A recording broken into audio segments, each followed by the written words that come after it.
శాంతపావనమచింత్య వైభవం తం నరం వపుషి కుంజరం ముఖే మన్మహే కిమపి తుందిలం మహః. శరణం కరవాణి శర్మదం తే చరణం వాణి చరాచరోపజీవ్యం కరుణామసృణైః కటాక్షపాతైః కురు మాం అంబకృతార్థసార్థవాహం.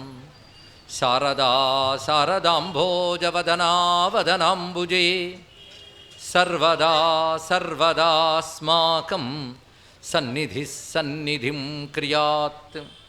విమలపటీ కమలకుటీ పుస్తకరుద్రాక్షసస్తహస్తపుటీ కామాక్షి పక్ష్మలాక్షి కలిత విపంచి విభాసి వైరించి. వాగర్థావివ సంపృక్తౌ వాగర్థ ప్రతిపత్తయే జగతః పితరౌ వందే పార్వతీ పరమేశ్వరౌ.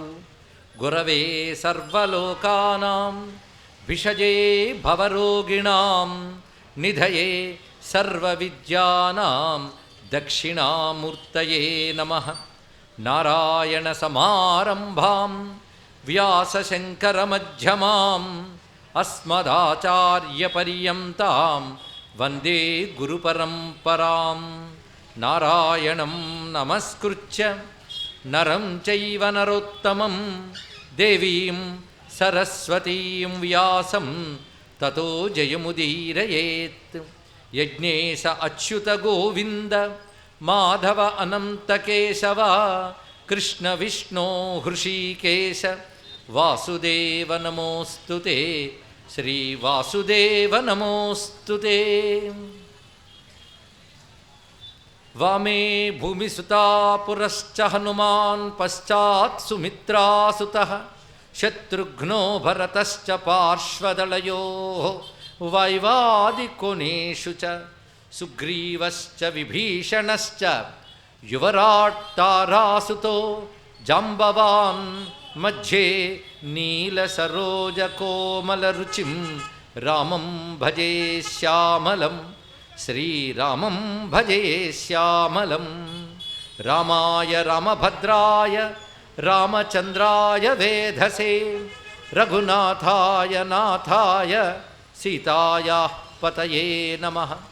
ఆపదామపహర్తారం దాతారం సర్వసంపదాం లోకాభిరామం శ్రీరామం భూయో భూయో నమామ్యహం.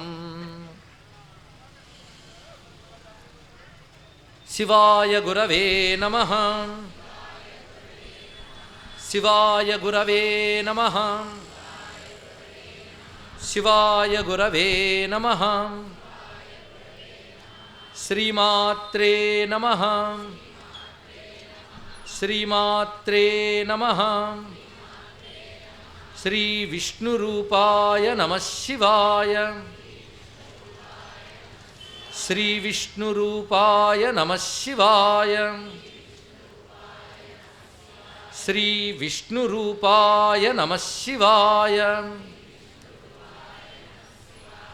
శ్రీరామ జయ రామ జయ జయ రామ. శ్రీరామ జయ రామ జయ జయ రామ. శ్రీరామ జయ రామ జయ జయ రామ. శ్రీ హనుమాన్ జయ హనుమాన్ జయ జయ హనుమాన్. శ్రీ హనుమాన్ జయ హనుమాన్ జయ జయ హనుమాన్. జాంబవత్ సుగ్రీవ హనుమత్ సీతా లక్ష్మణ భరత శత్రుఘ్న పరివార సమేత శ్రీ రామచంద్ర పరబ్రహ్మణే నమో నమః. శ్రీ హనుమతే నమః. ఈ పవిత్రమైన క్షేత్రంలో వెలసి అనుగ్రహిస్తున్న శ్రీ వీరాంజనేయ స్వామి వారికి సీతాలక్ష్మణ సమేత శ్రీ రామచంద్రమూర్తి పాదపద్మాలకు నమస్కరిస్తూ స్వామి సన్నిధిలో గత 4 రోజులుగా చెప్పుకు వస్తున్న ఆదిశంకరుల రచనగా భావించబడుతున్న శ్రీ రామకర్ణామృతం, ఇందులో ఉన్న శ్లోకాల ద్వారా రామ మంత్రస్వరూపాలన్నీ మనం దర్శిస్తున్నాం. ఈ మంత్రస్వరూపాలు వాల్మీకి రామాయణ కావ్యంలో ధ్వనిగా ఉంటాయి. కావ్యం లక్షణం ధ్వని కనుక మంత్రంలో చెప్పబడే రామమూర్తులన్నీ రామాయణంలో వివిధ లీలా సన్నివేశాల్లో మనకు దర్శనమిస్తుంటాయి. అలాంటి అనేక రామమూర్తుల్ని నిన్నటి వరకు మనం చూస్తూనే ఉన్నాం. అదేవిధంగా రామనామ మహిమ వ్యాఖ్యానం విస్తారంగానే జరుగుతున్నది. ఇన్ని రోజులు 4 రోజులు రామనామానికి అనేక రకాల అర్థాలు, అనేక రకాల విశేషాలు చెప్పుకుంటూ వస్తూ ఉన్నాం. అలాంటి రామచంద్రమూర్తి నామ, రూప, లీల, గుణ, మహిమ, తత్వ ఈ వైభవములు రామకర్ణామృతంలో మనకు కనబడుతున్నాయి. ఒక్కొక్క శ్లోకంలో ఒక్కొక్క ప్రత్యేకత దర్శిస్తూ వస్తున్నాం. నిన్నటి రోజున శివరాముని దర్శనం చేశాం. అదేవిధంగా వివిధ విధములైన రామనామ విశేషాలని చెప్పుకున్నాం. రామచంద్ర అనే దాని గురించి ఒక ప్రస్తావన. రామ, రామభద్ర, రామచంద్ర ఈ 3 మాటలు కూడా రామరహస్యోపనిషత్తులో ఉంది. కొంతమంది ఈ ఉపనిషత్తు ఎక్కడిదండి అని అడుగుతారు. ఎందుకంటే శంకర భగవత్పాల్ వారు 10 ఉపనిషత్తులకి భాష్యం రచించారు. ఇంకో 2 ఉపనిషత్తుల గురించి తన భాష్య గ్రంథాల్లో వ్యాఖ్యానం చేశారు, చెప్పారు ప్రస్తావన. కాబట్టి వాటికి కూడా శంకర భాష్యం ఉన్నది అని మొత్తం 12 ఉపనిషత్తులు అంటారు. అందులో మనకి రామరహస్యోపనిషత్తు కనబడవు. అయితే శంకరులు 12 10 రాశాను. అవి మాత్రం ఉపనిషత్తులను కాదు, ఉపనిషత్తులు అనేకములు ఉన్నాయి. కొన్ని ఉపనిషత్తులకు భాష్యం రచించి ఈ ధోరణిలో మిగిలినవి చూడండి అని చెప్పారు. ఉపనిషత్తులో 2 భాగాలు ఉంటాయి. నిర్గుణ బ్రహ్మము గురించి చెప్పే ఉపనిషత్తులు చాలా ఉంటే, సగుణ బ్రహ్మముని ఉపాసనా విధంగా చెప్పేటప్పుడు ఎలా ఉంటాయని చెప్పేవి ఆ ఉపనిషత్తులు. అలాంటి వాటిలో కృష్ణ సంబంధమైనవి గోపాలతాపని ఉపనిషత్తు ఇత్యాది ఉపనిషత్తులు ఉన్నాయి. రామ సంబంధమైనవి రామతాపని ఉపనిషత్తు, రామరహస్యోపనిషత్తు. ఇలాగే నృసింహతాపినీయోపనిషత్తు కూడా ఉన్నది. దానికి శంకర భాష్యం ఉందని చెప్తారు. ఇలా వివిధములైన ఉపాసనా రూపమైన ఉపనిషత్తులు ఉంటాయి. రామరహస్యోపనిషత్తులోనే రామ, రామభద్ర, రామచంద్ర అని 3 నామములు చెప్పారు. ఈ రామభద్ర, రామచంద్ర అవి కూడా ప్రసిద్ధిగా మనం వ్యవహరిస్తూ ఉంటాం. అవి ఎక్కడి నుంచి వచ్చాయి? రామభద్ర, రామచంద్ర వాల్మీకి రామాయణంలో లేదు. రామభద్ర చంద్ర శబ్దం కానీ రామచంద్ర శబ్దం కానీ లేదు. రాముడు చంద్రుడి వలె ఉన్నాడని వర్ణన ఉన్నది తప్ప లేవు. కనుక రామభద్రకి మూలం వేదమని ఋగ్వేదాది మంత్రముల్లో చెప్పబడ్డ రామతత్వానికి సంబంధించిన భద్రోభద్రయ అనేటువంటి మంత్రముల ద్వారా రామభద్ర వైదికమని చెప్పుకున్నాం. అందుకే రామభద్ర, భద్రము రామావతారం యొక్క స్వభావం, క్షేమం ఆయన స్వభావం, క్షేమం కలిగించిన స్వభావం. ఆయన తలంచితే చాలా మంగళము కలుగుతాయి. అలా భద్ర శబ్దం వేదపరంగా కూడా అన్వయం చెప్పుకున్నాం కనుక రామభద్ర, రామచంద్ర. చంద్ర అని ఎందుకన్నారు అంటే చంద్రుడు అందరికీ ప్రీతిపాత్రుడే. నాకు చంద్రుడు నచ్చలేదని ఎవడు అనడు. అబ్బో చంద్రుడిని చూడలేకపోతున్నామండి అని కూడా అనరు. అందుకే చంద్రవత్ ప్రియదర్శన అంటాడు వాల్మీకి. చంద్రకాంతానన్న రామం అతీవ ప్రియదర్శనం అంటాడు అయోధ్యకాండలో. చంద్రుని వల్లే కమనీయమైనటువంటి వదనం కలిగిన వాడు అతీవ ప్రియదర్శనం. చంద్రుడికి ప్రియదర్శనుడు అని పేరు. అంటే చూసేవారికి ప్రీతి కలుగుతుంటుంది, ఎంతసేపు చూసినా ఇంకా చూడాలనిపిస్తుంది. అది రామచంద్ర లక్షణం. అయితే చంద్రశబ్దంలో మరొక ప్రత్యేకత ఏంటంటే ఉపాసనా రహస్యాల్లో సహస్రారాంతర్గతమైన పరతత్వము చంద్రబింబ రూపముగా ఆరాధింపబడుతుంది. అది చంద్రస్వరూపంగా, అమృతస్వరూపంగా ఆరాధింపబడుతుంది. ఆ విధమైన ఉపాసన మర్మంగా రామచంద్రమూర్తి తారక స్వరూపుడు. తారకం యొక్క స్థానం కూడా చంద్రస్థానమే. అది యోగపరంగా అన్వయిస్తే అందుకు రామచంద్ర. పైగా ప్రియదర్శనుడు మాత్రమే కాకుండా సకల కళా పరిపూర్ణుడైన సర్వషడ్గుణ పరిపూర్ణుడు. 16 కళలు ఉన్న చంద్రుడు పూర్ణుడు అంటారే, మరి అన్ని సద్గుణముల పరిపూర్ణుడు గనక ఈ రామచంద్రుడు. పైగా వాల్మీకి మొట్టమొదట నారదునితో ప్రశ్నించేటప్పుడు కోన్వస్మిని సంప్రతంలోకి గుణవాన్ కశ్చ వీర్యవాన్ ధర్మజ్ఞశ్చ కృతజ్ఞశ్చ సత్యవాక్యో దృఢవ్రత అని 16 గుణాలు అందులో చెప్తాడు. ఈ 16 గుణాలున్నవాడు ఇప్పుడున్నాడా అని ప్రశ్న. అంటే ఇప్పుడున్న మానవుల్లో ఈ 16 గుణాలు ఉన్నవారు ఉన్నారంటే ఒక్క రాముడే ఉన్నాడని నారదుడు చెప్పినట్టు చాలామంది భావిస్తారు. కానీ ఆ 16 గుణాలు పరిశీలిస్తే అది పరమేశ్వర గుణాలు అవన్నీ కూడా. సృష్టి స్థితి లయ కారకుడు అని 16 గుణాలు అర్థం. ఆ సృష్టి స్థితి లయ కారకుడైన పరమాత్మ ఇప్పుడున్నాడా అంటే ఇప్పుడు అవతరించి ఉన్నాడా అని వాల్మీకి ప్రశ్నించాడు. ఎవరిని అడిగాడు? నారదుల వారిని. ఆయన అలాగే అన్ని తిరుగుతుంటాడుగా ఆయనకు తెలుస్తాయని కాదు, ఋషి గనక ఆయనకు తెలుసు. అందుకే మహర్షే త్వం సమర్థోసి జ్ఞాతుమేవం విధం నరం అంటాడు. ఓ మహర్షి, అలాంటి నరుని నువ్వే దర్శించగలవు. అంటే నీకు అటువంటి దర్శన శక్తి ఉంది. మానవుడిలా ఉన్నటువంటి పరమేశ్వరుడు ఎవరో నువ్వు చెప్పగలవు కనుక నిన్ను అడుగుతున్నాను అంటే అప్పుడు ఆయన రాముడు అని చెప్తాడు. ఈ 16 అనగానే షోడశ కళలు గుర్తు తెస్తే పరిపూర్ణమైనటువంటి షోడశ గుణ కళా పరిపూర్ణుడు రామచంద్రుడు గనక చంద్రశబ్దం అంత చక్కగా అనేక విధాలుగా చెప్పబడుతుంది. అటువంటి రామచంద్రునికి సంబంధించి ఒక రమ్యమైన కొన్ని అద్భుతమైన శ్లోకాలు ఇందులో ఉన్నాయి. చంద్రుడికి ఏ లక్షణాలు ఉన్నాయో రాముడికి అవి చూపిస్తూ కవితా రూపంగా శంకరుల వారు చెప్తున్నారు. దురిత తిమిర చంద్రో దుష్ట కంజాత చంద్ర సురకువలయ చంద్ర సూర్యవంశాబ్ధి చంద్ర స్వజన నివహ చంద్ర శత్రు రాజీవ చంద్ర ప్రణత కుముద చంద్ర పాతుమాం రామచంద్ర. రామచంద్రుడు రక్షించుగాక. ఆయన దురిత తిమిర చంద్ర, పూర్ణచంద్రుడు వస్తే చీకటి పోతుంది. అలాగే రామచంద్రుడు వస్తే దురిత తిమిరములు పోతాయంటే పాపములనే తిమిరములు పోగొడతాడు రామచంద్రుడు, ఒట్టి చీకట్లో పోగొడతాడు బయట చంద్రుడు. దుష్ట కంజాత చంద్ర, చంద్రుడు రాగానే పద్మాలు ముడుచుకుపోతాయి. అంతవరకు పద్మాలు విచ్చుకున్నట్లున్న రాక్షసులు రామచంద్రుడు రాగానే ముడుచుకుపోయారు గనక దుష్ట కంజాత చంద్ర. సురకువలయ చంద్ర, కలువలు చంద్రుడు వస్తే వికసిస్తాయి. అలాగే దేవతలనే కలువలు రామచంద్రుని వల్ల వికసించాయి. అయితే చంద్రుడు సముద్రంలోంచి పుట్టాడు కదా, ఈయన ఎక్కడ పుట్టాడు? సూర్యవంశాబ్ధి చంద్ర. వైవస్వత మనువు ఇంకా మనువులు మొదలుకొని ఇప్పటి వరకు విస్తరిలిన విస్తారమైన సూర్యవంశం అనే సముద్రంలో చంద్రుడిలో ఉదయించాడు రామచంద్రమూర్తి. స్వజన నివహ చంద్ర, తన వారి పట్ల ఎప్పుడు చంద్రుడిగానే ఉంటాడు. తనవారు అంటే భగవంతుడి వారు. భగవంతుడి వారు కానివారెవరు? అందరిలోనూ ఉంటాడు కదా, అందరివారు కదా. అంటే రాముడు నావాడనుకునేవారు ఆయన వారు అవుతారు అందరిలో ఉన్నప్పటికీ కూడా. అందుకు స్వజన నివహ చంద్ర. దీనికి వాల్మీకే రక్షిత స్వస్య ధర్మస్య స్వజనస్య స రక్షిత రక్షిత జీవలోకస్య చాతుర్వర్ణ్యస్య రక్షిత అని చెప్తాడు. ఇక్కడ రామచంద్రమూర్తి తన ఏలుబడిలో ఉన్న అన్ని వర్ణాలని రక్షిస్తున్నాడు. అంతేగాని పాలనలోకి రాగానే తన వర్ణం వారిని మాత్రమే కాపాడతామనే ప్రజాస్వామ్యం అప్పుడు లేదు.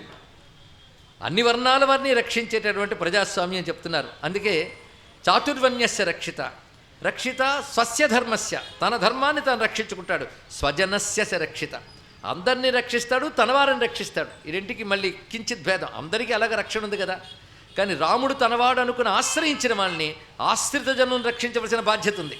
అందుకే స్వజన నివహ చంద్ర.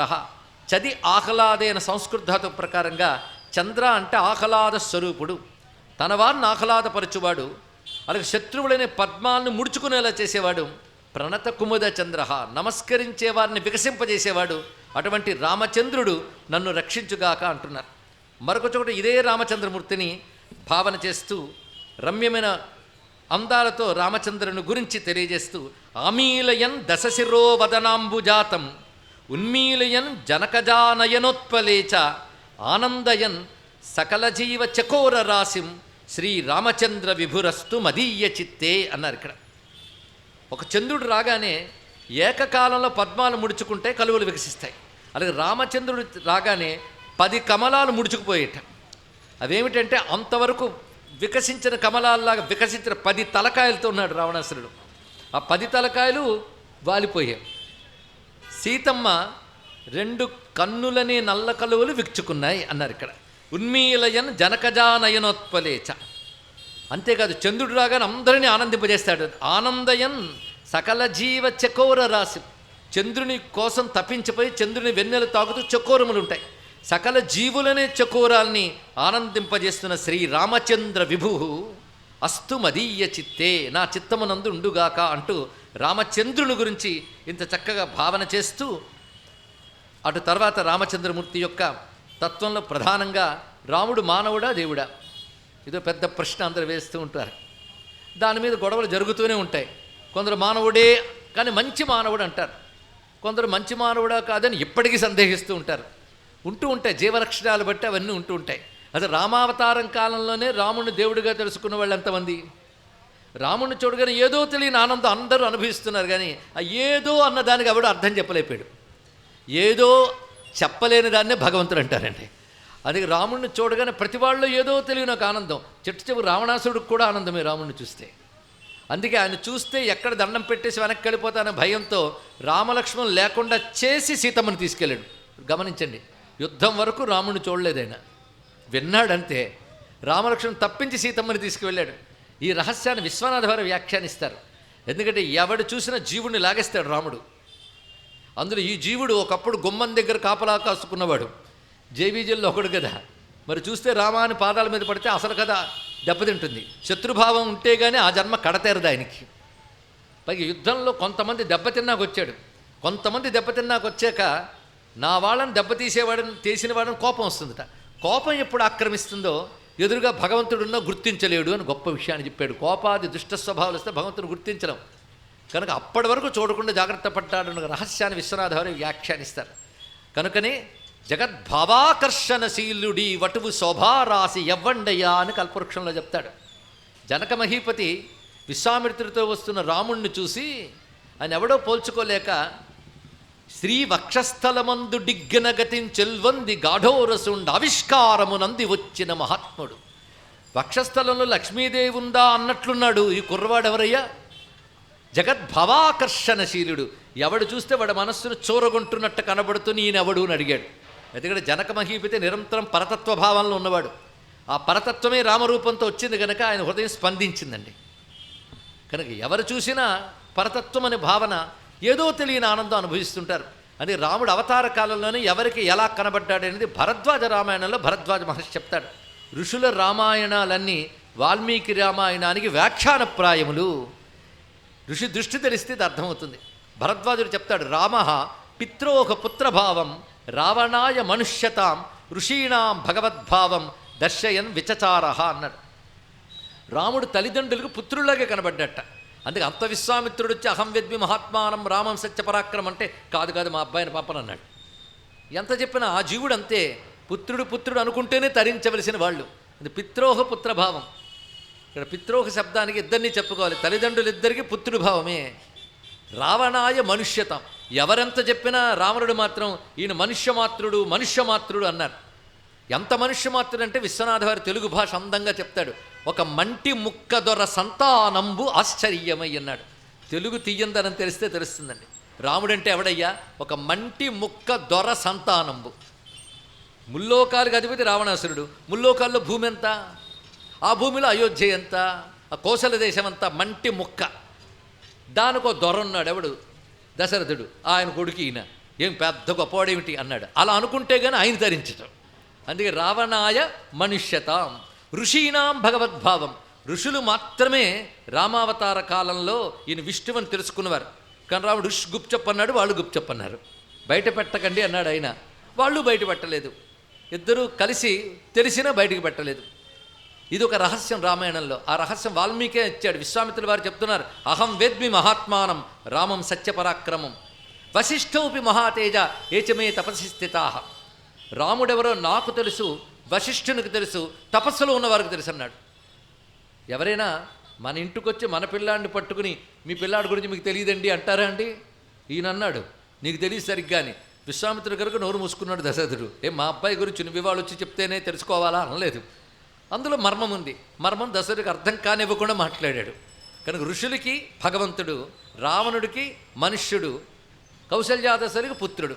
దీన్ని బట్టి రాముని మనుష్యుడిగా చూసే వాళ్ళందరూ ఏ కోవలకు వెళ్తారండి చెప్పండి? రావణాసురుడు కోవ. అంటే రాక్షస జాతి మాత్రమే రాముణ్ణి మానవుడు అనుకుంటారు. కాస్త ఋష్యత్వం ఉంటే భగవంతుని తెలుసుకుంటారు. ఋష్యత్వం లేదు, ఇటు రాక్షసత్వం లేదు. అప్పుడేముండాలంటే భక్తి అనే భావం ఉంటే రాముడు విష్ణువుగా ఎప్పటికైనా మనకు అనుభూతిలోకి వస్తాడు. కానీ రాముడు ఋషులు చెప్పింది విశ్వసించాలి, రావణుడు చెప్పింది విశ్వసించకూడదు. కానీ ఋషులు చెప్పిన ప్రకారంగా రాముడు సాక్షాత్ నారాయణుడే అనే భావం మనం తెలుసుకుంటూ, అటువంటి రామచంద్రమూర్తి యొక్క స్వరూపము రాముడా, దేవుడా, మానవుడా, ఆదర్శ మానవుడా కాదా, పనికిమాల వివాదాలు ఆపేయండి అన్నాడు శంకరులు. చూడండి, అలం వివాదేన న మానుషోయం. ఎంత గట్టిగా చెప్తున్నట్టే, అలం వివాదేన, ఇంకా వివాదాలు చాలు అన్నాడు. అలం వివాదేన న మానుషోయం. ఇతడు మనుష్యుడు కాడు. రామాత్మన రాక్షసమర్దనాయ భుజంగశయ్యాం పరిముచ్య సాక్షాన్ నారాయణో భూతలమా జగామా. ఇంకా వివాదాలు చాలు. ఈయన మనుష్యుడు కాడు.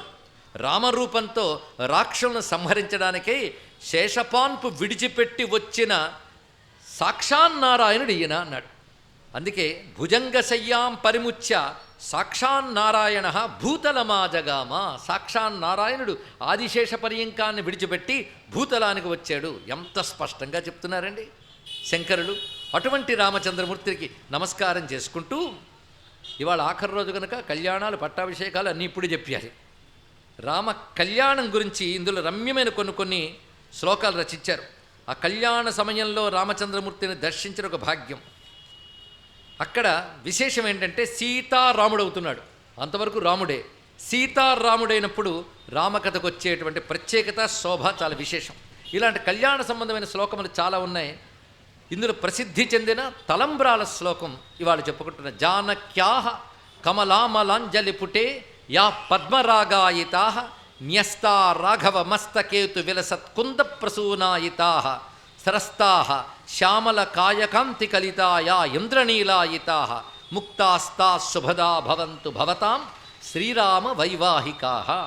శ్రీరామచంద్రమూర్తి వివాహ సందర్భంలో సీతారాములు పరస్పరం చేసుకున్న అక్షతారోపణము, దీన్నే తలంబ్రాలు అంటారు. ప్రాలు అంటే బియ్యం, తలపై పోసుకునే ప్రాలు గనక తలంబ్రాలు. దీనికి శేషబ్రాలు అని కూడా మాట ఉన్నది.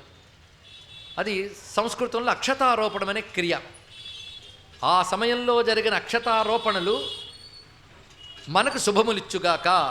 న్యస్తా స్రస్తా ముక్తాహ తాహ అన్నారు. అందమైన పదాలు ఇవి. అవి ఎలా ఉన్నాయో ఇప్పుడు వర్ణిస్తున్నారు. పరస్పరం ఇరువురు కూడాను తలంబ్రాలు పోసుకుంటున్నారండి. ఆ పోసుకుంటున్న వైనాన్ని ఎంత చక్కగా చెప్తున్నారంటే విశ్వనాథ వారు చెప్తున్నారు. 10 దోసిళ్లకు నొక్క దోసిలి త్రపాపర్యంతమై శేషబ్రాలుదిగించెన్ జనకాత్మజాత. తల్లి ఆయన 10 దోసిళ్ళు పోస్తే ఈవిడ ఒక్క దోసిలు వేస్తోందట.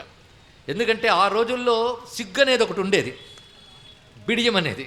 అందు వివాహ సమయంలో ఆమె సిగ్గుగా తల వంచుకునింది. ఆయన 10 దోసిళ్ళు వేస్తే ఇప్పుడు ఒక్కటి వేసింది. 10 దోసిళ్లకు నొక్క దోసిలి త్రపాపర్యంతమై శేషబ్రాలు ఉదిగించిన జనకాత్మజాత. అలా పోస్తూ ఉండగా తొలితటి మెట్టు దిగ్గుచు, నెమ్మది నెమ్మదిగా పోస్తూ ఉంటే సిగ్గు కూడా మెట్లు దిగుతుందట. అప్పుడు ఆవిడ కూడా ఉత్సాహంగా వస్తుంది. అలా పరస్పరం తలంబ్రాలు పోసుకుంటున్నారు సీతారాములు. ఆ తలంబ్రాలు మనల్ని రక్షించుగాక అనే భావాన్ని ఇక్కడ అద్భుతంగా దర్శిస్తున్నాం. ఇందులో చాలా మర్మములు ఉన్నాయండి తలంబ్రాలు అనే ఘట్టంలో. ఇప్పుడైతే వీడియో కనబడాలని జీలుగు ముక్కలు, రంగు కాగితాలు, పారేయాల్సిన ప్లాస్టిక్ ముక్కలు అన్నీ పెట్టుకుని ఒక్కొక్కరు వాళ్ళ నెత్తి మీద పోసుకుంటున్నారు. చెత్తంతా నెత్తి మీద పోసుకుని తలంబ్రాలు అయిపోయాయి వీడియో కోసం. కానీ తలంబ్రాలు అంటే, ప్రాలు అంటే బియ్యమే. ముత్యాలు కూడా కలపచ్చు. ఎందుకంటే ధాన్యాల్లో బియ్యము చంద్రలక్షణమైనది, రత్నాల్లో ముత్యం చంద్రలక్షణమైనది. కనుక రెండిటికీ కూడా అనుమతి ఉన్నది. అటు ఇటు చక్రవర్తులు కనుక ముత్యాలే పోసుకుంటారు, తప్పేం లేదు. రెండూ చంద్ర సంబంధమైనవే. అందుకే ధాన్యముల్లో చంద్ర సంబంధమైనది బియ్యం. అలా ఒక్కొక్కటి ఉంది కదా, గోధుమలు, ఆఢకములు అంటూ ఒక్కొక్క గ్రహాన్ని కూడా చెప్పారు. చంద్ర సంబంధమైనది మాత్రం మనం అనుకుంటున్నటువంటి బియ్యమే. అందుకే ముత్యాలు అవి ఎందులో పెడతారంటే దోసిల్లో పెడతారట. దోసిలి హృదయానికి సంకేతం. ఇవి చంద్రుడు అంటే చంద్రమా మనసోజాత, మనోభావములు అవన్నీ కూడా. కనుక మనోభావాలకు సంకేతమే ఈ బియ్యం కానీ ముత్యాలు కానీ. ఇవి మంత్రపూతం చేస్తారు. వాటిని మంత్రపూతం అవగానే వీరి మనోభావాలు వారికి, వారి మనోభావాలు వీరికి పరివర్తనం జరిగి ఒక అన్యోన్య భావం ఏర్పడుతుంది అక్కడ మంత్రాల వల్ల. ఎందుకు తలంబ్రాల ఘట్టం వచ్చిందండి, ఏది ఎందుకు వచ్చిందో తెలియాలి కదా. అందుకని ఫోటోలకు అనుగుణంగా పోసుకోవడం కాదు, ఇక్కడ శాస్త్రానికి అనుగుణంగా చూసుకోవాలి ఇక్కడ ఇలాంటి తలంబ్రాలు. కనుక రాముల వారి తలంబ్రాలు, అమ్మవారి తలంబ్రాలు. ముందు అమ్మవారి తలంబ్రాలు చెప్తున్నారు. అసలే ఆవిడ పద్మ, మహాలక్ష్మి, పద్మములు వంటి చేతులు. అందున పెళ్లి సంబంధంగా గోరింటా మొదలను అలంకరించారు. అందులో స్వచ్ఛమైన ముత్యాలు ఉన్నాయి, నిగనగలాడుతూ నిగారింపుతో. అవి ఈ చేతిలో ఉండగానే అమ్మవారి చేతి ఎరుపు ఆ తలంబ్రాల మీద పడుతుంది. అవి రాముల వారిపై వేస్తూ ఉన్నప్పుడు నల్లని జుట్టు మించి తెల్లని తలంబ్రాలు మల్లె పువ్వుల్లా ముగిలిపోయేట. అక్కడ తెల్లదనం వచ్చింది. రాముడి శరీరంలోకి వచ్చేటప్పటికల్లా అవి ఇంద్రనీలమణులుగా మారిపోయి అన్నాడు. ఎంత రమ్యమైన భావన చేశారో శంకరుడు. అది ఇప్పటికీ భద్రాచలం కళ్యాణం మొదలుకొని ఎంత ప్రభావం చూపించిందంటే దాన్నే పాటలుగా తీసుకుని జానకి దోసిట కెంపుల ప్రోవై నీలపురాశై అంటూ పాటలు కూడా చెప్పుకున్నాం. కానీ మూలం ఈ శ్లోకం. ఈ శ్లోకంలో ఉన్న ఎన్ని మర్మములు ఇప్పుడు పరిశీలిద్దాం. రచించిన వాళ్ళు శంకర భగవత్పాదులు వారు కనుక భావం కూడా ఆ స్థాయిలోనే ఉండాలి. ఎరుపు అరుణం అనే దానికి సంస్కృతంలో రాగవర్ణం అంటారు. రాగమ సంధ్యారాగం అంటాం కదా, రాగవర్ణం.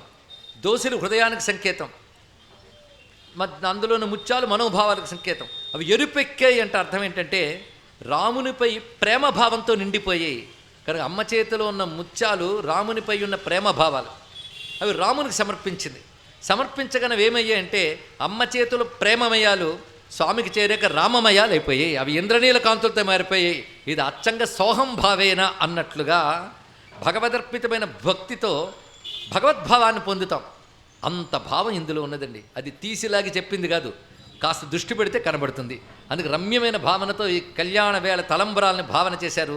జానక్యాహ కమలామలాంజలి పుటే యాహ పద్మరాగాయితాహ న్యస్తా రాఘవమస్తకేతు విలసత్కుంద ప్రసూనాయితాహ సరస్తా శ్యామల కాయకాంతి కలిత యా ఇంద్రనీలాయితాహ ముక్తాస్తా శుభదా భవంతు భవతాం శ్రీరామ వైవాహికాహ. ఇది ఒక కళ్యాణ శ్లోకం. మరొక కళ్యాణ శ్లోకం కూడా ఉన్నది. వైదేహస్య పురే వివాహ సమయే కళ్యాణ వేద్యంతరే సామోదే విమలేందు రత్నఖచితే పీఠే వసంతౌ శుభే శృణ్వంతౌ నిగమాంతతత్వవిదుషామాశీర్ఘర సాదరం పాయాస్తాం సువధూవరౌ రఘుపతి శ్రీజానకీ చ అనిశం. ఈ శ్లోకంలో విశేషం ఏంటంటే అది విదేహరాజు యొక్క పట్టణం మిథిలానగరం.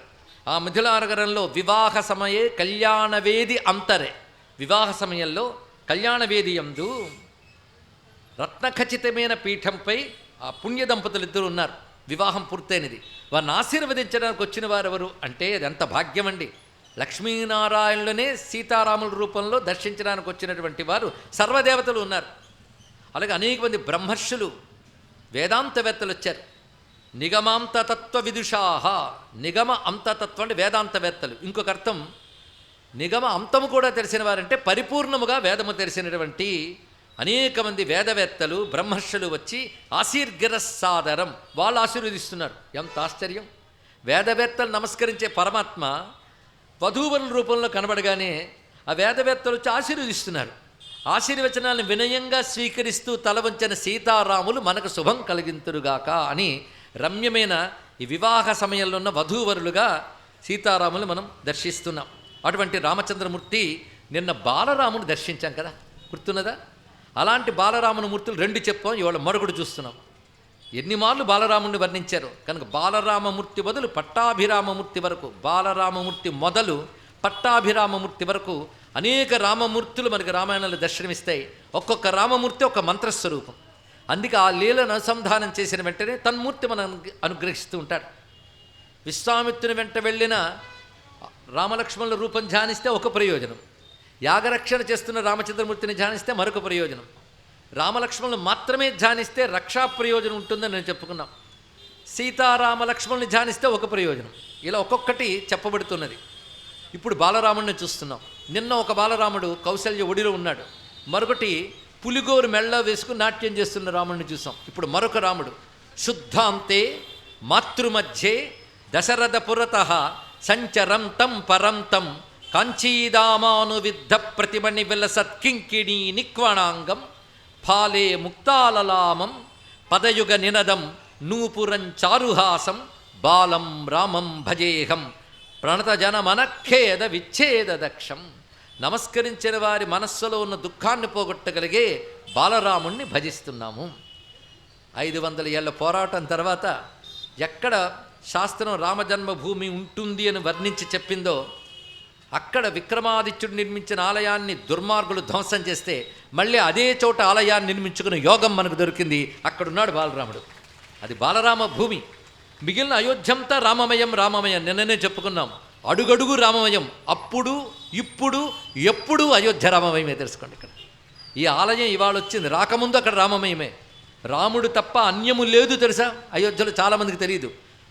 అక్కడ ఏదో అన్యాయం జరుగుతుంది, ఇక్కడ వాళ్ళు గొడవ పడ్డారే తప్ప అక్కడ అల్లర్లకి ఆస్కారమే లేదు, అంతా రామమయమే. తెలుసుకోండి. ఇప్పుడు బాలరామాలయం వచ్చింది, కానీ ఇంకా ఎన్నో రామాలయాలు అక్కడ ఉన్నాయి. వీటన్నిటి గురించి పురాణాల్లో ఉంది. ఆశ్చర్యం అది. అయోధ్య మహాత్మ్యంలో ప్రతిదాని గురించి వివరించి చెప్పారండి. ఇటీవల వెళ్ళి వచ్చిన అనుభవంతో ఏవైతే పురాణంలో చదువుకున్నాం వెళ్ళి చూస్తే అక్కడే ఉన్నాయి. ఆ క్షేత్రములు అలాగే ఉన్నాయి, తీర్థములు అలాగే ఉన్నాయి, అక్కడ చెప్పినటువంటి దేవతాయతనములు అలాగే ఉన్నాయి. అక్కడి ఉన్నాయంటూ ఫలకాలు రాసి ఆ శ్లోకాలు కూడా పెట్టించారు. అలా రక్షిస్తున్నారు. చాలా సంతోషం. అంటే ధర్మాన్ని పట్టించుకునే ప్రభుత్వాలు వస్తే అలా రక్షిస్తాయి, రక్షించుకుంటాయి. కానీ అటువంటివే ఎల్లవేళలా మన దేశానికి వచ్చుగాక. ముఖ్యంగా దేవభూములైన ఆ ప్రాంతముల యందు అయోధ్య, కాశీ, మధుర, బృందావనాది క్షేత్రముల్ని ఈ సనాతన ధర్మ రక్షకులైన వాళ్ళే ఎల్లవేళలా పాలింతురుగాక అని మనం నమస్కారం చేసుకోవాలి. ఈ బాలరాముడు చోటు అక్కడ ఉన్నది. ఆ బాలరాముడు ఎలా ఉండంటే శుద్ధాంతే మాతృమధ్యే. ఇక్కడ మనం భావిస్తున్నవాడు శుద్ధాంతం అంటే అంతఃపురం.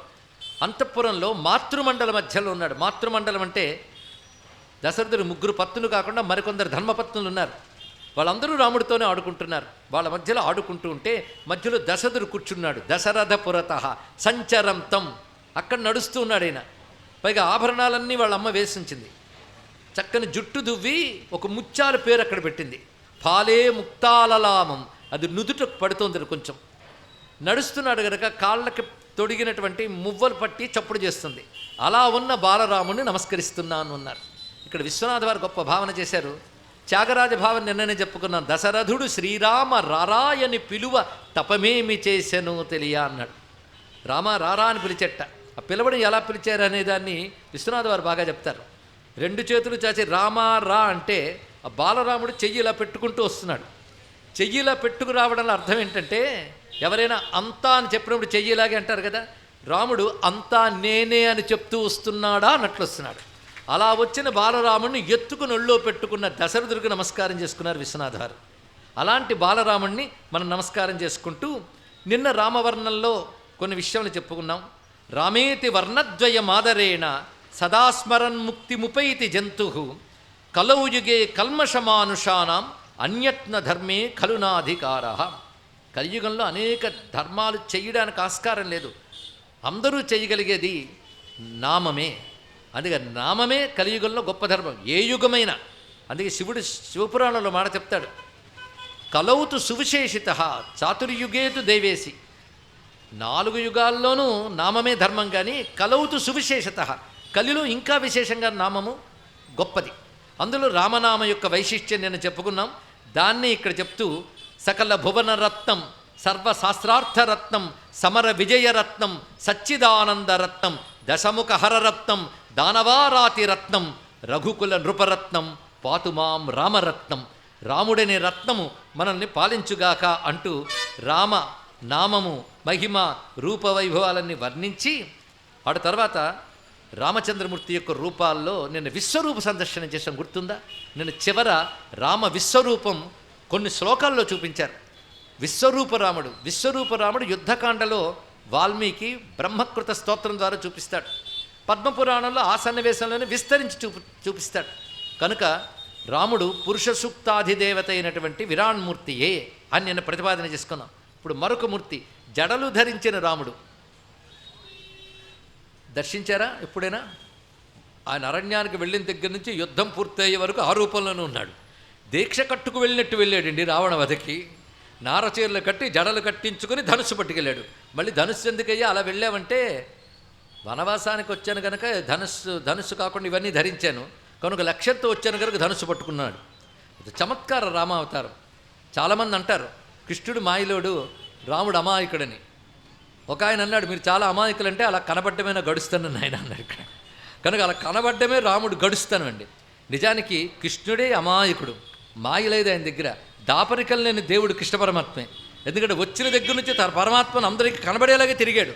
తెలుసుకున్న వాళ్ళు తెలుసుకున్నారు, లేని వాళ్ళు లేరు. కానీ ఆయన మాత్రం పరమాత్మని చూపించాడు, పరమాత్మ భావం. ఎందుకంటే ఆయనకి రావణుడు హిరణ్యాక్షిపుడు పెట్టిన కండిషన్స్ కృష్ణావతారంలో లేవు. ఆ హిరణ్యకశిపుడు ఎన్ని కండిషన్స్ పెట్టాడండి. పగలు కాదు, రాత్రి కాదు, వెలుగు కాదు, చీకటి కాదు, ప్రాణం ఉన్నవి కాదు, ప్రాణం లేనివి కాదు. ఇవన్నీ అంటే దానికి తగ్గ రూపం డిజైన్ చేసుకుని వచ్చాడు ఆయన, నృసింహ రూపం. ఈయన నరవానరులను నెగ్లెక్ట్ చేశాడు కనుక ఆ రూపంలో రావాల్సి వచ్చింది. మరి కృష్ణావతారంలో శిశుపాల దంతవక్తులు పెద్ద తపస్సులేం చేయలేదు. అది హిరణ్యాక్షిపుడు తపస్సు చేశారు, రావణ కుంభకర్ణులు తపస్సు చేశారు. వాళ్ళే తర్వాత జన్మలో శిశుపాల దంతవక్తులు. కానీ పెద్ద తపస్సులు లేవు. వాళ్ళ తపస్సులు చేస్తుంటే వాళ్ళ కోసం మళ్ళీ కష్టపడి రావాల్సి వచ్చేది. వాళ్ళు తపస్సు చేయలేదు కనుక కృష్ణుడు ఎందుకు వచ్చాడు అంటే శిశుపాల దంతవక్తులు సంహరించడానికి గుర్తురాదు మనకి. కానీ రాముడు అంటే రావణ సంహారంకి వచ్చాడని తెలిసిపోతుంది. హిరణ్యకశిపుడు అని నృసింహస్వామి తరచుకోగానే హిరణ్యకశిపుడు గుర్తొస్తాడు. కానీ కృష్ణుని తరచుకుంటే ఎవ్వడికి శిశుపాల దంతవక్తులు గుర్తురారు. వస్తారండి? అదే కృష్ణావతారంలో గొప్పతనం. దాని స్కోప్ చాలా పెద్దది. ఇప్పుడు ఆయన గురించి ఎందుకులేండి, నిగ్రహించుకుందాం, మళ్ళీ పెద్ద సబ్జెక్ట్ అయిపోతుంది ఆయన. సరే, మొత్తానికి రాములు వారు ఏం చేశారంటే వీడి కోసం ఆ రూపంలో వచ్చారు, నర రూపంలో వచ్చారు, కానీ నారాయణుడిగానే ప్రవర్తించాడు. కొంతమంది అంటారు రాముడికి తానే విష్ణువని తెలియదని. చాలా పొరపాటు. ఎందుకంటే పరమాత్మ ఏ అవతారంలోనూ అజ్ఞానంతో ఉండడు. తన గురించి తనకు తెలుసు, పరిపూర్ణంగా తెలుసు, తనకి తెలుసు, ఋషులకు తెలుసు. కానీ నరుని వలె ప్రవర్తించాలి రావణ వధ వరకు. కనుక నేను ఊరుకున్నాను, మీరు ఊరుకోండి అని ఋషులకు చెప్పాడు. మీకు తెలిసినా చెప్పకండి, నాకు ఎలాగో నా గురించి తెలుసు, నేను చెప్పను. ఇది ఒప్పందం అనమాట. అందుకే ఋషులు వచ్చి అంటున్నా ఏం మాట్లాడలేదు. ఆఖరికి శివుడు వచ్చి నువ్వు సాక్షాత్ విష్ణువు అంటే ఆత్మానం మానుషం మన్యే రామం దశరథాత్మజ అన్నాడు. నేను మనుష్యుణ్ణి, దశరథ పుత్రుణ్ణి అన్నాడు ఇక్కడ. అంటే ఎంత నటిస్తున్నాడండి. ఎవరు మాయదారో చెప్పండి. కనుక ఎప్పుడు అలా అనకండి. కానీ ఆయన విశ్వరూపుడైన విష్ణువే. ఆ రహస్యం ఋషులకు తెలుసు. రావణ వధానంతరం బయటపెట్టాడు దాన్ని. అందుకే నేను విశ్వరూపాన్ని చూసాం. ఇప్పుడు ఈ రూపం చూస్తున్నాం. జడలు ధరించున్నాడు, నారచేర్లు కట్టున్నాడు. ఇది చూస్తే ఋషిలాగే కనబడుతున్నాడు, అవునా లేదా? ఇలాంటి వేషం ఒకటి ఆయన ఇదివరకు అవతారాల్లో ఉంది. ఏది? జడలు కట్టించుకుని, నారచేర్లు కట్టించుకుని మహాయోగిలా వెళ్ళిన ఒక అవతారం ఉంది. ఆ అవతారం దత్తావతారము అని. రామావతారంలో దత్తతత్వం దాగి ఉన్నది. ఇది ఒక పెద్ద రహస్యమైన అంశం. దత్త ఉపాసకులకి కొంతమేరకు ఈ రహస్యం తెలుసు. దత్తాత్రేయ బీజాక్షరం ఒకటి ఉంది. సభల్లో బీజాక్షరాలు చెప్పకూడదు కనుక నేను చెప్పను. సభా మర్యాద కాదు. సభల్లో బీజాక్షరాలు చెప్పరాదు. టీవీల్లో బీజాక్షరాలు చెప్పకూడదు. యూట్యూబుల్లో చెప్పకూడదు. బీజాక్షరాలు అలా చెప్పేస్తే దోషమండి. ఎందుకంటే ఇలాంటిదంటే అందరినీ పిలిచి మందులు పంచడం ఎంత పాపమో, మంత్రాలు ఇవ్వడం అంతే పాపం. తెలుసుకోండి. ఇక్కడ పేషెంట్ని స్టడీ చేసే డాక్టర్ మందు ఇవ్వాలి, శిష్యుణ్ణి సంస్కరించి గురువు మంత్రం ఇస్తాడు. ఇది తెలుసుకోవాల్సింది. ఇక్కడ మంత్రం అంటే అంత శక్తివంతమైనది. ఈ రోజుల్లో అన్ని మర్యాదలు పోతున్నాయి. నామం పర్వాలేదు, ఎవరైనా ఎక్కడైనా చేసుకోవచ్చు. బీజాక్షర మంత్రాలకు కానీ కొన్ని నియమాలు ఉన్నాయి. అలాగే దత్త బీజంలో బీజం మొత్తం చెప్పబోయినా రామమంత్ర బీజం ఉంది దత్త బీజంలో. అదొక రహస్యం. దత్త బీజంలోనే రాముడు ఉంటాడు. అందుకే రాముడికి దత్తాత్రేయుడికి ఏమీ భేదం లేదు. అందుకే మొదటి శ్లోకంలో శంకరులు శ్రీరామన్ త్రిజగద్గురుం అన్నారు. ముల్లోకాలకి గురువు. దత్తాత్రేయులు గురుస్వరూపం. భగవంతుడి అవతారాల్లో ధర్మప్రధాన అవతారాలు, జ్ఞానప్రధాన అవతారాలు రెండు ఉంటాయి. ధర్మప్రధాన అవతారాలు అసురు శిక్ష చేస్తాయి, శిష్టజన రక్షణ చేస్తాయి, పరాక్రమం చూపిస్తాయి. జ్ఞానప్రధాన అవతారములు జ్ఞానాన్ని మాత్రమే ప్రదానం చేస్తూ అజ్ఞానాన్ని నిర్మూలిస్తాయి. అయితే ధర్మప్రధాన అవతారాల్లో జ్ఞానం ఉండకపోదు, జ్ఞానప్రధాన అవతారాల్లో ధర్మం ఉండకపోదు.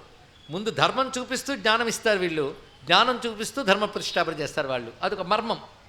అందుకే జ్ఞానప్రధాన అవతారాల్లో మనం దత్తాత్రేయ స్వామి వారిని భావించాలి. అదేవిధంగా వ్యాసుడు కూడా అవతారం కనుక అది జ్ఞానావతారంగా చెప్తారు. ఇంకా ఋషభదేవ అవతారం అని భాగవతంలో వస్తుంది. ఇవన్నీ జ్ఞానావతారములు. ఇక ధర్మావతారముల్లో కృష్ణరామాదులు. కానీ వీళ్ళంత ధర్మావతారులు, అంత జ్ఞానావతారులు కూడా. అది రాముడు చెప్పిందంతా మనకు బోధేగా, చేసింది బోధే. దానికి తగ్గట్టుగా ఒక వైరాగ్యవంతుల్లో ఉన్నాడండి. లేకపోతే ఎవరికైనా ఆయన పడతాడా? కిరీటాల్లో, కవచాల్లో కేవలం జడలు కట్టినటువంటి తల, నారచీరలు ధరించి యోగిలో ఉన్నాడు చూడ్డానికి. ఏమీ పట్టని వాళ్ళ ఉన్నాడు, కానీ ధనుసు పట్టుకున్నాడు.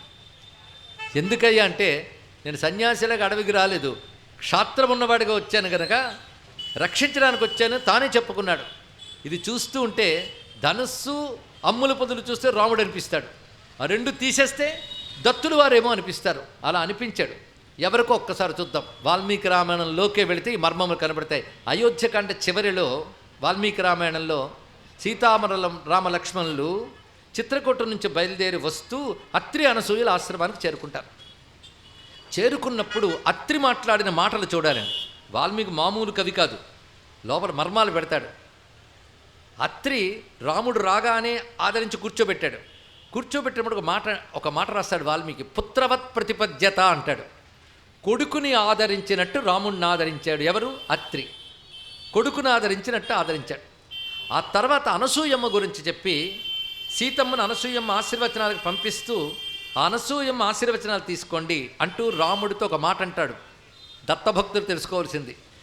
సేయం మాతేవ తే నఘ. ఇది వాల్మీకి రామాయణంలో వస్తుంది. సేయం మాతేవ తే అనఘ. ఇక్కడ పెట్టండి మర్మం. ఆవిడ నీకు తల్లియే, తల్లి వంటిదే అన్నాడు. మళ్ళీ తానేమో తండ్రిలా ఆదరించి ఆవిడ నీకు తల్లి వంటిదే ఓ అనఘ అన్నాడు.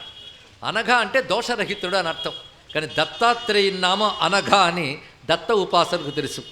అనఘుడు అని దత్తాత్రేయుడి పేరు. అనఘ అష్టాత్ర శతనామ స్తోత్రం కూడా ఉంది. అనఘ అంటే దత్తాత్రేయుడే. కానీ రాముడిని చూడగానే ఆ అత్రి గుర్తొచ్చింది ఏమిటి? దత్తుడు. దత్తుడు ఎవరి కొడుకు చెప్పండి? అత్రి అనసూయుల పుత్రుడే. అందుకు పుత్రవత్ ప్రతిపద్యత, కొడుకులకు ఆదరించి ఆమెని అమ్మ వంటిది అన్నాడు. అమ్మే అని అనొచ్చు కదా. అంటే అవతారంలో మేమిద్దరూ అమ్మా నాన్నలమే. అప్పుడు మాకు దత్తుడుగా వచ్చు నువ్వు, ఇప్పుడు దశరథ పుత్రుడుగా వచ్చేవి గనక పుత్రవత్తు మాతేవ, పుత్రుడి వలె ఆదరించాడు. ఆమె తల్లి వంటిదే అని చెప్పడానికి కారణం అది. తల్లి అనలేదు, తల్లి వంటిదే. అంటే ఇదివరకు తల్లిదండ్రులుగా దత్తుల అవతారంలో నీకు మేము తల్లిదండ్రులం, ఇప్పుడు రామావతారంలో ఎవరో తల్లిదండ్రులైనా మేము అవతారంలో తల్లిదండ్రులమే కనుక తల్లిదండ్రులు వంటి వారమే అని చమత్కారంగా అన్నాడు. అనఘ అని శబ్దం వేశారు ఇక్కడ. అనఘ అనడంలోనే దత్తనామమే ఇక్కడ స్ఫురింపజేసి. ఇవి మర్మములండి. కనుక జటలు ధరించినటువంటి రామచంద్రమూర్తిని ధ్యానించడం గొప్ప యోగం. అని ధ్యానిస్తే 2 ప్రయోజనాలు ఉన్నాయి. మనకి కష్టాలు తొలగిపోవాలి, జ్ఞానం రావాలి. కనుక కష్టాలు తొలగిస్తానని చెప్పడానికి ధనుస్సు పట్టుకున్నాడు, జ్ఞానం కలిగిస్తానని చెప్పడానికి జటాజూటధారియే గోచరిస్తున్నాడు. అలాంటి రామచంద్రమూర్తిని ధ్యానించడం చాలా విశేషం. ఇది ఈ వేషంలోనే రాక్షస సంహారం చేశాడు ఆయన. అంతేగాని కిరీటాలు పెట్టుకుని బయలుదేరి రాలేదు. కనుక ఈ వేషంతో మనం ధ్యానించుకోవాలి. స్మితాననం పద్మదళాయతే క్షణం వినీలమాణిక్య జితాంగ శోభితం జటాకిరీటం శరచాపలాంఛనం నమామ్యహం భానుకులాబ్ధి కౌస్తుభం, నమామ్యహం భానుకులాబ్ధి కౌస్తుభం అంటూ రమ్యమైన భావన చేసి జడలు ధరించిన రామచంద్రమూర్తిని మనకు దర్శింపజేశారు. తర్వాత ఇందులో చాలా శ్లోకములు వ్యాఖ్యానిస్తే యోగశాస్త్ర మంత్రశాస్త్ర రహస్యాలు వస్తాయి. అచ్చం సౌందర్యలహరి మొదలైన చదివినప్పుడు మహిమూలాధారే కిమణిపూరే హుతవహం అంటూ ఒక్కొక్క చక్రంలో అమ్మవారిని ధ్యానిస్తూ, అది యోగం. అయితే ఆ చక్రాల్లో ఉపాస్యమైన ఏ బ్రహ్మమునైనా ధ్యానించుకోవచ్చు. ఎందుకంటే మనలో పరమాత్మ షట్చక్రమిందు సంచరిస్తున్న చిచ్చక్తిగా ఉంటాడు. ఆ చిచ్చక్తి స్వరూపాన్నే రామ అని కానీ అమ్మవారిని కానీ ఆరాధిస్తే అమ్మవారి భక్తులు కదా అమ్మవారి రూపములు, రామ భక్తులు కదా రామరూపం. ఆ ఐక్యాన్ని తెలుసుకోగలగాలండి. ఐక్యం తెలిస్తే ఏ గొడవ లేదు. ఉన్నది ఒకటే పరతత్వం. దాన్నే రాముడుగా, శక్తిగా, శివుడిగా, సూర్యుడిగా రకరకాలుగా ఆరాధించే వాళ్ళని హిందువులు అంటారు. ఇదొక్క నిర్వచనం, అదొక్కడ అర్థమైతే చాలు. ఈ ఒక్కడ అర్థం కాక నానా కంగారు పడిపోయి ఈయన వేరు ఆయన వేరు అని కొట్టుకుంటూ ముక్తికి దూరం అయిపోతున్నాం అందరం కూడా. ఇక్కడ మూలాధారంలో రాముడిని ఎలా ధ్యానించాలి, స్వాధిష్టాన మణిపూర అనాహతాల్లో ఎలా ధ్యానించాలో 2 గుర్తులు ఇస్తాడు ఆయన. ఒక దగ్గర మొత్తం షట్చక్రాల మీద శ్లోకాలు ఉన్నాయి విస్తారమైన శ్లోకాలతో, ఇంకోటి చిన్న చిన్న వృత్తాలతో కనబడుతుంది. ఈ షట్చక్రాల్లో పరమాత్మను ధ్యానించడం అనే చిన్న చిన్న వృత్తాలతో దత్తాత్రేయ స్తోత్రంలో ఉంటుంది. దత్తాత్రేయ ఉపాసనా విషయాల్లో చూస్తే అక్కడ కూడా ఇవే కనబడతాయి. అలా ఇందులో కూడా గోచరిస్తాయి. అయితే ఇవి చెప్తే సాంకేతికమైన యోగ రహస్యాలు గనక అందరికీ ఇది బాగుండదు, కథల్లా అనిపించదు. కానీ ఆసక్తి ఉండి సాధన చేసే వాళ్ళకు కూడా ఉపకరిస్తుందని కొంత ప్రస్తావన చేసుకుందాం. కానీ ఇంత మర్మముంది రాముళ్ళు అని తెలుసుకుంటే చాలు. ఆ రాముడి దగ్గరికి వచ్చేటప్పటికల్లా రామం భజే తారకం అని రాశారు. రామం భజే తారకం, రామం భజే శ్యామలం కొన్ని శ్లోకాలు, రామం భజే తారకం అంటూ కొన్ని శ్లోకములు. తారకము అనే మాటకు మనం అర్థం చెప్పుకున్నాం. తరింపజేసేది తారకము అంటే ముక్తికారకమైన మంత్రాన్ని తారక మంత్రం అంటారు. అభీష్టాలిచ్చే మంత్రములు ఎన్నో ఉండొచ్చు, కానీ ముక్తినిచ్చే మంత్రాలు కొన్ని ఉంటాయి. అలా ముక్తినిచ్చే మంత్రం కనుక తారకం. వేదం ప్రకారంగా తారకం అంటే ఓంకారం. అలాంటి ఓంకారము ముక్తినిస్తుంది కనుక తత్స్వరూపమైన తారకములు కొన్ని ఉన్నాయి. అందులో రామ కూడా ఒకటి. అందుకే రామ ప్రణవజపం చేసే సన్యాసి ఏ ముక్తిని పొందుతాడో రామతారక మంత్రాన్ని పద్ధతిగా శ్రద్ధగా జపించేవాడు అదే ముక్తిని పొందుతాడు. కనుకని రామం భజే తారకం అనే శ్లోకాలు చాలా మధురంగా ఉంటాయి, కానీ వినడానికి బాగుంటాయి. కానీ కొన్ని శ్లోకాలు చెప్తున్నాం. ఇది మూలాధార చక్రాలతో కలిపి చెప్తాడు ఒకటి, వాటిలో లేకుండా తత్వపరంగా రాముడిని చెప్తూ ఒకే అక్షరంతో మొత్తం శ్లోకాన్ని నడుపుతూ రచించారు. అంటే ఇందులో ప్రతి పదం ఒకే అక్షరంతో వస్తుంటుంది, వినడానికి బాగుంటుంది, భావం కూడా చాలా దివ్యం.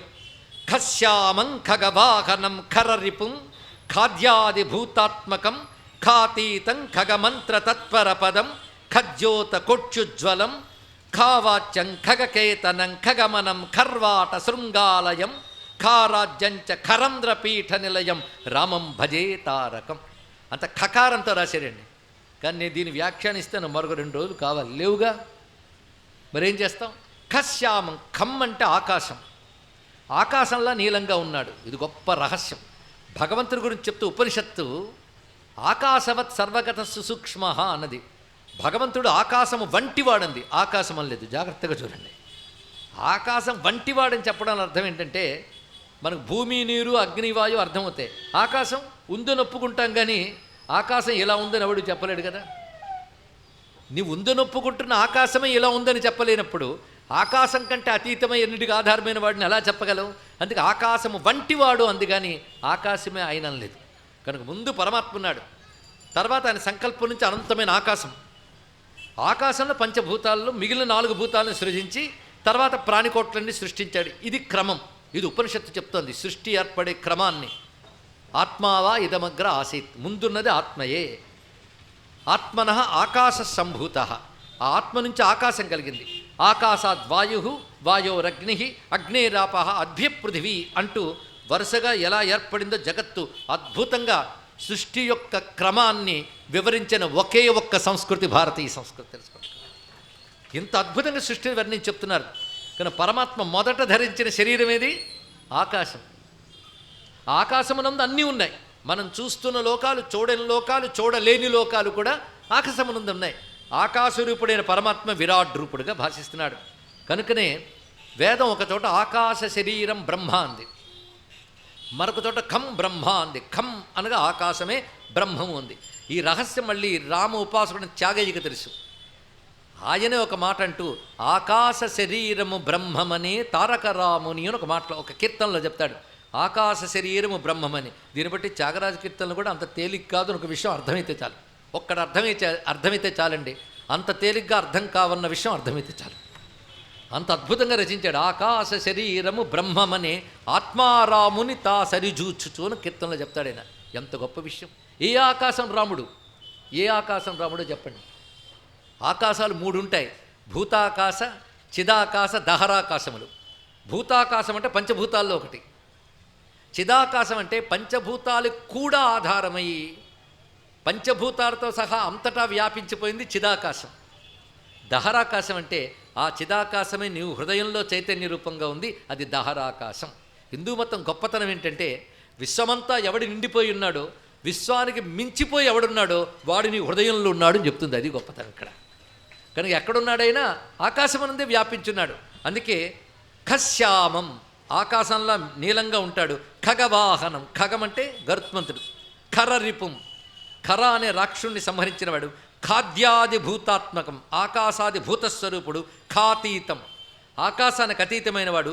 ఖగమంత్ర తత్పర పదం, ఇది సామాన్యమైన ఖగమంత్రం. ఇది గరుత్మంతుడి మంత్రము అని చెప్పడమే కాదు, ఖ గ అంటే ఆకాశంలో సంచరించే మంత్రం అంటే దహర మంత్రం. దహర మంత్రంతో చెప్పబడే పరమాత్మ. ఇది ఒక రహస్యమైన మాట. ఖగమంత్ర తత్పర పదం. ఖజ్యోత కోట్యుజ్వలం, కోట్ల కొలది సూర్యులతో సమానంగా ప్రకాశిస్తున్నవాడు. ఖా వాచ్యం, ఆకాశము ద్వారా చెప్పబడివాడు. ఖగకేతనం, ఖగమనం, గరుత్మంతుని ధ్వజంగా కలవాడు. ఖగమనం, ఆకాశమునందు సంచరించేవాడు. ఖర్వాట శృంగాలయం, ఖారాజ్యం, ఖరంధ్రపీఠ నిలయం. ఖరంధ్రము, ఖరంధ్రం అంటే బ్రహ్మరంధ్రము. ఆ బ్రహ్మరంధ్రంలో ప్రకాశిస్తాడు. జంక్షన్ మధ్యలో ఉన్నట్లుగా ఈ బ్రహ్మరంధ్ర మధ్యలో పరమాత్మ ఖర్వాట శృంగాలయం అంటే అదండి. బ్రహ్మరంధ్ర స్థానంలో ప్రకాశించువాడు అని చెప్పారు. ఇలాగే మకారంతో ఒక శ్లోకం ఉంది, ఎంత అందంగా కనబడుతుందో. మజ్జీవం, మదనగ్రహం, మదధిపం, మద్భావనం, మత్సుఖం, మత్తాతం, మమ సద్గురుం, మమ వరం, మోహాంధ విచ్ఛేదనం, మత్పుణ్యం, మదనేక బాంధవజనం, మజ్జీవనం, మన్నిధిం, మత్సిద్ధిం, మమ సర్వకర్మ సుకృతం, రామం భజే తారకం. భక్తున్నవాడిని అలా కరిగించేసే శ్లోకం ఉందండి. రాముడెవరు? నా జీవం, మజ్జీవం, నా జీవం రాముడు, నా అనుగ్రహం రాముడు, నాకు అధిపుడు రాముడు, నా భావన రాముడు, నా సుఖము రాముడు, నా తండ్రి రాముడు, నా సద్గురువు రాముడు, నాకు శ్రేష్టమైన వాడు రాముడు, నా మోహాంధకారాన్ని తొలగించేవాడు రాముడు, నా పుణ్యం రాముడు, నా అనేక జన్మల పుణ్యపరసాత్తు దొరికిన బంధువు రాముడు, నా సన్నిధి రాముడు, నా నిధి రాముడు, నా సిద్ధి రాముడు. ఒక్క మాట, మమ సర్వకర్మ సుకృతం రామం, నా సర్వకర్మల సుకృతము రాముడు, నా పుణ్యాల పంట రాముడు. ఎన్నో పుణ్యాలు చేస్తే దొరికినవాడు, పుణ్యాల పంట రాముడు. ఎంత ప్రేమగా చెప్పాడండి. ఎంత ప్రేమగా భక్తులు మాత్రమే చెప్పగలరు. ఇది సంస్కృతంలో చెప్తా కానీ తెలుగులో చెప్పాడు. నా జీవాధార, నా నోము ఫలమా, నా నాసికా పరిమళమా, నాదు జపవర్ణ రూపమా, నాదు పూజా సుమమా, నా జీవాధార అని బిలహర్రాగంలో రామచంద్రమూర్తిని అంత కీర్తించాడు త్యాగయ్య. అది మజ్జీవం మదనుగ్రహం మదధిపం మద్భావనం మత్సుఖం మత్తాతం మమ సద్గురం మమ వరం మోహాంధ విచ్ఛేదనం మత్పుణ్యం మదనేక బాంధవజనం మజ్జీవనం మన్నిధిం మత్సిద్ధిం మమ సర్వసుం కర్మ సుకృతం రామం భజే తారకం. కనుక తారక రూపుడిని అలా ఉపాసించాలి. సర్వస్వభావనే భక్తి, సర్వము పరమాత్మ అనే భావనతో రాముడిని ఉపాసిస్తూ తాకారంతో ఒక శ్లోకం ఉంది. మరి తకారం మరి తారక మంత్రం కదా. తారం ఓంకారస్తారహ అని వేదమంత్రం. అందుకే తారం అంటే ప్రణవస్వరూప. తారం తారకమండలోపరిలస జ్యోతిస్ఫుర తారకాతీతం. రాముడు ఎక్కడున్నాడంటే తారకమండలానికి కూడా అతీతంగా ఉన్నటువంటి వాడు. తత్వమసీతి వాక్యమహిమాధారం. మరి ఆదిశంకరులు రచిస్తే అలాగే ఉంటుందండి. తత్వమసి మొదలైన వాక్యములకు ఆధారమైన వాడు. తత్వమసి, అయమాత్మా బ్రహ్మ, అహం బ్రహ్మాస్మి, ప్రజ్ఞానం బ్రహ్మ, 4 మహావాక్యాలు. ఇది సన్యాసాశ్రమ స్వీకారంలో ఈ 4 మహావాక్యములు ఉపదేశిస్తారు. ఈ 4 మహావాక్యాల సారం ఒకటే, పరమాత్మ ఒక్కడి, అది సారం. మరి జీవుడు అజ్ఞానం చేత వేరుగా అనిపిస్తాడు. జ్ఞానం వస్తే జీవ బ్రహ్మైక్యమే, జీవ బ్రహ్మ ఐక్యం. అది గురువు చెప్పినప్పుడు తత్వమసి, అది ఉపదేశవాక్యం. తత్ త్వం అసి 3 శబ్దములున్నాయి. తత్ ఇంతవరకు నీకు ప్రత్యక్షం కాదు అనిపించుకున్న పరమాత్మ తత్. త్వం అంటే నువ్వనే జీవుడు. ఈ 2 బ్రహ్మము జీవుడు అని 2 చెప్పబడుతున్నాయి. ఇది అజ్ఞానావస్థలో 2 వేరు. జ్ఞానావస్థలో ఎప్పుడు జ్ఞానం వస్తుంది? త్వం అంటే ఏమిటో అర్థం చేసుకో, తత్ అంటే ఏమిటో తెలుసుకో. ఇది గురువుల ద్వారా విచారణ చేయాలి. త్వం అనగా శరీరంతో కలిపి నేను, తత్ అనేది శరీరాదులందరితో వ్యాపించిన పరమాత్మ. కనుక ముందు శరీరాదులతో తాదాత్మ్యం చెందిన నేనుగాన్ని బయటికి లాగేయాలండి. అది ఎలాగంటే ఇషీకవత్ అని ఉపనిషత్తు చెప్తుంది. ఒక ఆకు వస్తే ఈయన ఒక్కటి ఎలా బయటకు తీస్తారో శరీరంలో ఆత్మతత్వాన్ని బయటకు తీయాలి. కోసి తీయరండి, విచారణతో తెలుసుకోవాలి ఇక్కడ. కనుక నేను అనిపించేసింది దేహము, ప్రాణము, బుద్ధి, మనస్సు ఇవన్నీ నేను కాదు. ఆత్మ ప్రకాశం చేతి ఇవన్నీ భాషిస్తున్నాయి. ఎవరి వల్ల ఇవన్నీ ప్రకాశిస్తున్నాయో ఆ పరమాత్మ నేను అని విచారణ చేయాలి. ఇవాళ ప్రవచనం వినగానే అర్థమై నట్టు అనిపిస్తుంది, కానీ నట్టు బిగించడానికి చాలా సమయం పడుతుంది. అది విచారణ చేసుకోవాలి. త్వం అనే జీవుణ్ణి, తత్ అనే బ్రహ్మను ఆలోచించి విచారణ చేస్తే తత్వం అసి. అసి అనేది ఐక్యాన్ని చెప్తుంది. అది నువ్వై ఉన్నావు అన్నాడు గురువు. అసి అంటే అయ్యున్నావు, అంతేగాని నువ్వు అవుతావు అనలేదు. అంటే ఇప్పుడు కాదా, ఇప్పుడు అయ్యున్నావు కానీ తెలియకుండా పోయింది. నేను విచారణతో తెలుసుకో. ఎందుకంటే కొత్తగా వచ్చేది ఏదైనా కొన్నాళ్ళకి పోతుంది. కనుక జీవుడు బ్రహ్మముతో ఐక్యమయ్యాడు అంటే ఇదివరకు ఐక్యం కాలేదు కనుక మళ్ళీ విడిపోతాడు. కానీ జీవుడు బ్రహ్మం ఎప్పుడు ఒకటై ఉన్నారు. అజ్ఞానం చేత వేరుగా అనిపిస్తుంది. అజ్ఞానం తొలగించుకో.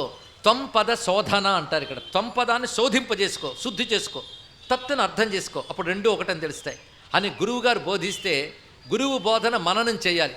ఊరికైనా తత్వమసేన తావళం తిప్పడం కాదండి, విచారణ చేయాలి. అంత తేలిక కాదు జ్ఞాన మార్గం. గురువుల దగ్గర కూర్చొని దేహాలు నేననే భ్రాంతిని విడిచిపెట్టి అబ్బో చాలా పెద్ద చెప్పారు, అది అర్థమైతే శంకరులు అర్థమవుతారు, అప్పుడు ఆయన అద్వైతం అర్థమవుతుంది.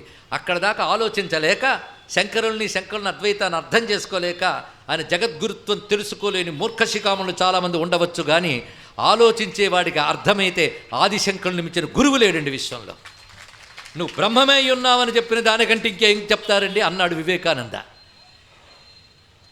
మారిపోతూ చచ్చిపోయే దేహానివి కావు నువ్వు, మరణించని శాశ్వతమైన బ్రహ్మము నువ్వు అని చెప్పిన వాక్యం కంటే గొప్ప వాక్యం వాడు చెప్పగలడు.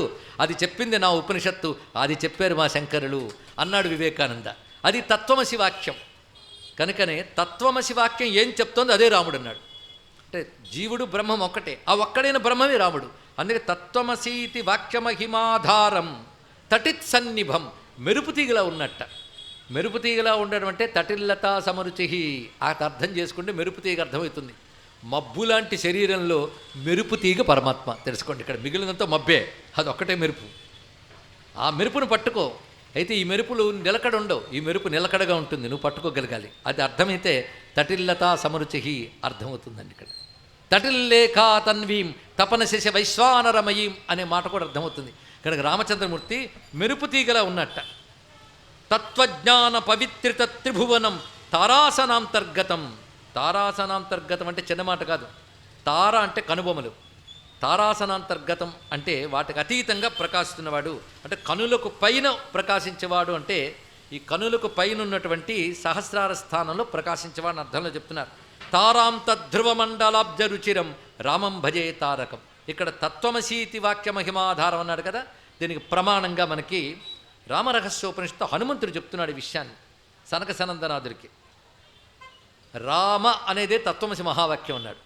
అంటే వేదాంతవేత్తలు తత్వమసి విచారణ చేసి వెళ్తారు. అవన్నీ తెలియపోయినా రామ రామ రామ రామ అంటున్నా రామానుగ్రహం వల్ల కొన్నాళ్ళకి ఆ జ్ఞానం సిద్ధిస్తుంట. ఎందువల్ల అంటే తత్వమసిలో ఏముందో రామలో అది ఉంది. అదేమిటో చెప్తున్నాడు, విందాం. ఆద్యో రా తత్పదార్థ స్యాత్ మకార త్వం పదార్థవాన్. మొదట చెప్పిన రా అనే అక్షరం తత్ అనే బ్రహ్మమును తెలియజేస్తుంది. మా అనేది త్వం అనబడే జీవుడిని తెలియజేస్తుంది. ఈ రెండు కలపడం అసి అనే కలయికను తెలియజేస్తుంది. కనుక రా పరమాత్మ, మా జీవుడు, రెండు ఒక దగ్గరికి తేవడం, అసి అని రెండింటి కలిపి చెప్పడం. కనుక తత్వమసి ఏమిటో రామ అంటే అదే అని చెప్తున్నటువంటి హనుమద్వాక్య ప్రమాణంతో మనం దీన్ని తెలుసుకోవచ్చు. ఆద్యో రా తత్పదార్థస్యాన్ మకారస్త్వం పదార్థవాన్ తయో సంయోజనం అసీత్యర్థం బ్రహ్మవిదో విదుహు. ఇది అందరికీ తెలియదు, బ్రహ్మవేత్తలకు మాత్రమే తెలుస్తుంది చెప్పాడు. కనుక నాకు తెలియదు అంటే నువ్వు బ్రహ్మవేత్తవు కాదు కనుక తెలియదు అని చెప్పచ్చు ఇక్కడ. అటువంటి మహావాక్య స్వరూపంగా రామచంద్రమూర్తిని దర్శింపజేస్తూ ఈ తారకం అనే శ్లోకాలు విడిచిపెట్ట బుద్ధి వేయట్లేదండి. ఓ అనే అక్షరంతో తారకం ఈ శ్లోకం రాశాడు. ఓ వింటున్నసేపు ఓ కనబడుతూనే ఉంటుంది. మరి ఓంకారమే తారకంగా ఓతప్రోత సమస్త వస్తు నిచయం ఓంకార బీజాక్షరం ఓంకార ప్రకృతిం షడక్షరహితం ఓంకార కందాంకురం ఓంకార స్ఫుట భుర్భువస్వరితం ఓఘత్రయారాధితం ఓంకారోజ్వల సింహపీఠ నిలయం రామం భజే తారకం రామం భజే తారకం. ఓతప్రోత సమస్త వస్తు. ఓతప్రోత అంటే పడుగు పేక. ఈ జగత్తంతా ఒకదానితో ఒకటి ఆధారమై ఉంటుంది. మనమంటా అన్ని విడివిడిగా ఉంటాయనుకుంటాం, అన్ని కలిసి ఏర్పడతాయి. ఎలాగంటే ఒక వస్త్రం పేరినప్పుడు నిలువుతాళ్ళు అడ్డదారాలు, నిలువుదారాలు అడ్డదారాలు ఎలా కలిసిపోతాయో అలాగా ఈ జగత్తంతా పంచభూతముల చేత ప్రకృతి చేత అల్లబడినటువంటి దాని యందు పరమాత్మ అంతటా ఒకటిగా వ్యాపించున్నాడు. కనుక ఈ పడుగు పేకల వలె ఈ జగత్తనంతటి ఏకం చేస్తూ వ్యాపించిపోయిన వాడెవడో ఆయన రాముడు. ఈ రాముడు తత్వరాముడండి. ఓతప్రోత సమస్త వస్తు నిచయం ఓంకార బీజాక్షరం. ఆయన ఓంకారం అనే బీజాక్షర స్వరూపుడు. ఓంకార ప్రకృతి, ఓంకారం యొక్క స్వభావశక్తి ఆయన. షడక్షరహితం, 6 అక్షరాలతో హితం కలిగించేవాడు. 6 అక్షరాలు అంటే రామాయ నమః 5 అక్షరాలు, దానికి ముందు ప్రణవం పెడితే 6 అక్షరాలు. అది 6 అక్షరాలతో హితం కలిగించేవాడు. ఓంకార కందాంకురం, ఇది గొప్ప మాట. త్రిశతి చదివే వాళ్ళకి హ్రీంకార కందాంకురిక అనే మాట కనబడుతుంది. అలాంటిది ఓంకారం దుంపలాగుంటే రాముడు దాని మొలకలా ఉన్నట్ట. అంటే అర్థం ఏమిటి? ఒట్టి దుంపతో ప్రయోజనం ఏముందండి? దాని నుంచి మొలకొచ్చింది. అంటే రాముడనే మొలక అవతరించి వచ్చాడు కదా. ఎక్కడి నుంచి వచ్చింది ఈ మొలక? రాముడనే మొలక ఓంకారం అనే దుంప నుంచి మొలకెత్తి వచ్చిన వాడు అన్నారు. యమ్యమైన భావన ఇది. ఓంకార కందాంకురం, ఓంకార స్ఫుట భుర్భువ సువరితం. ముందొచ్చింది ప్రణవం. ఆ ప్రణవంలో అకార ఉకార మకారాలు ఉన్నాయి. అందులోంచి భూవు భువహ సువహ అని వ్యాహృతులు ఏర్పడ్డాయి. కనుక ప్రణవం తర్వాత వ్యాహృతులు. ఈ 3 వ్యాహృతుల నుంచే రుక్కు యజస్సు సామం అని చెప్పబడిన వేదం వచ్చింది.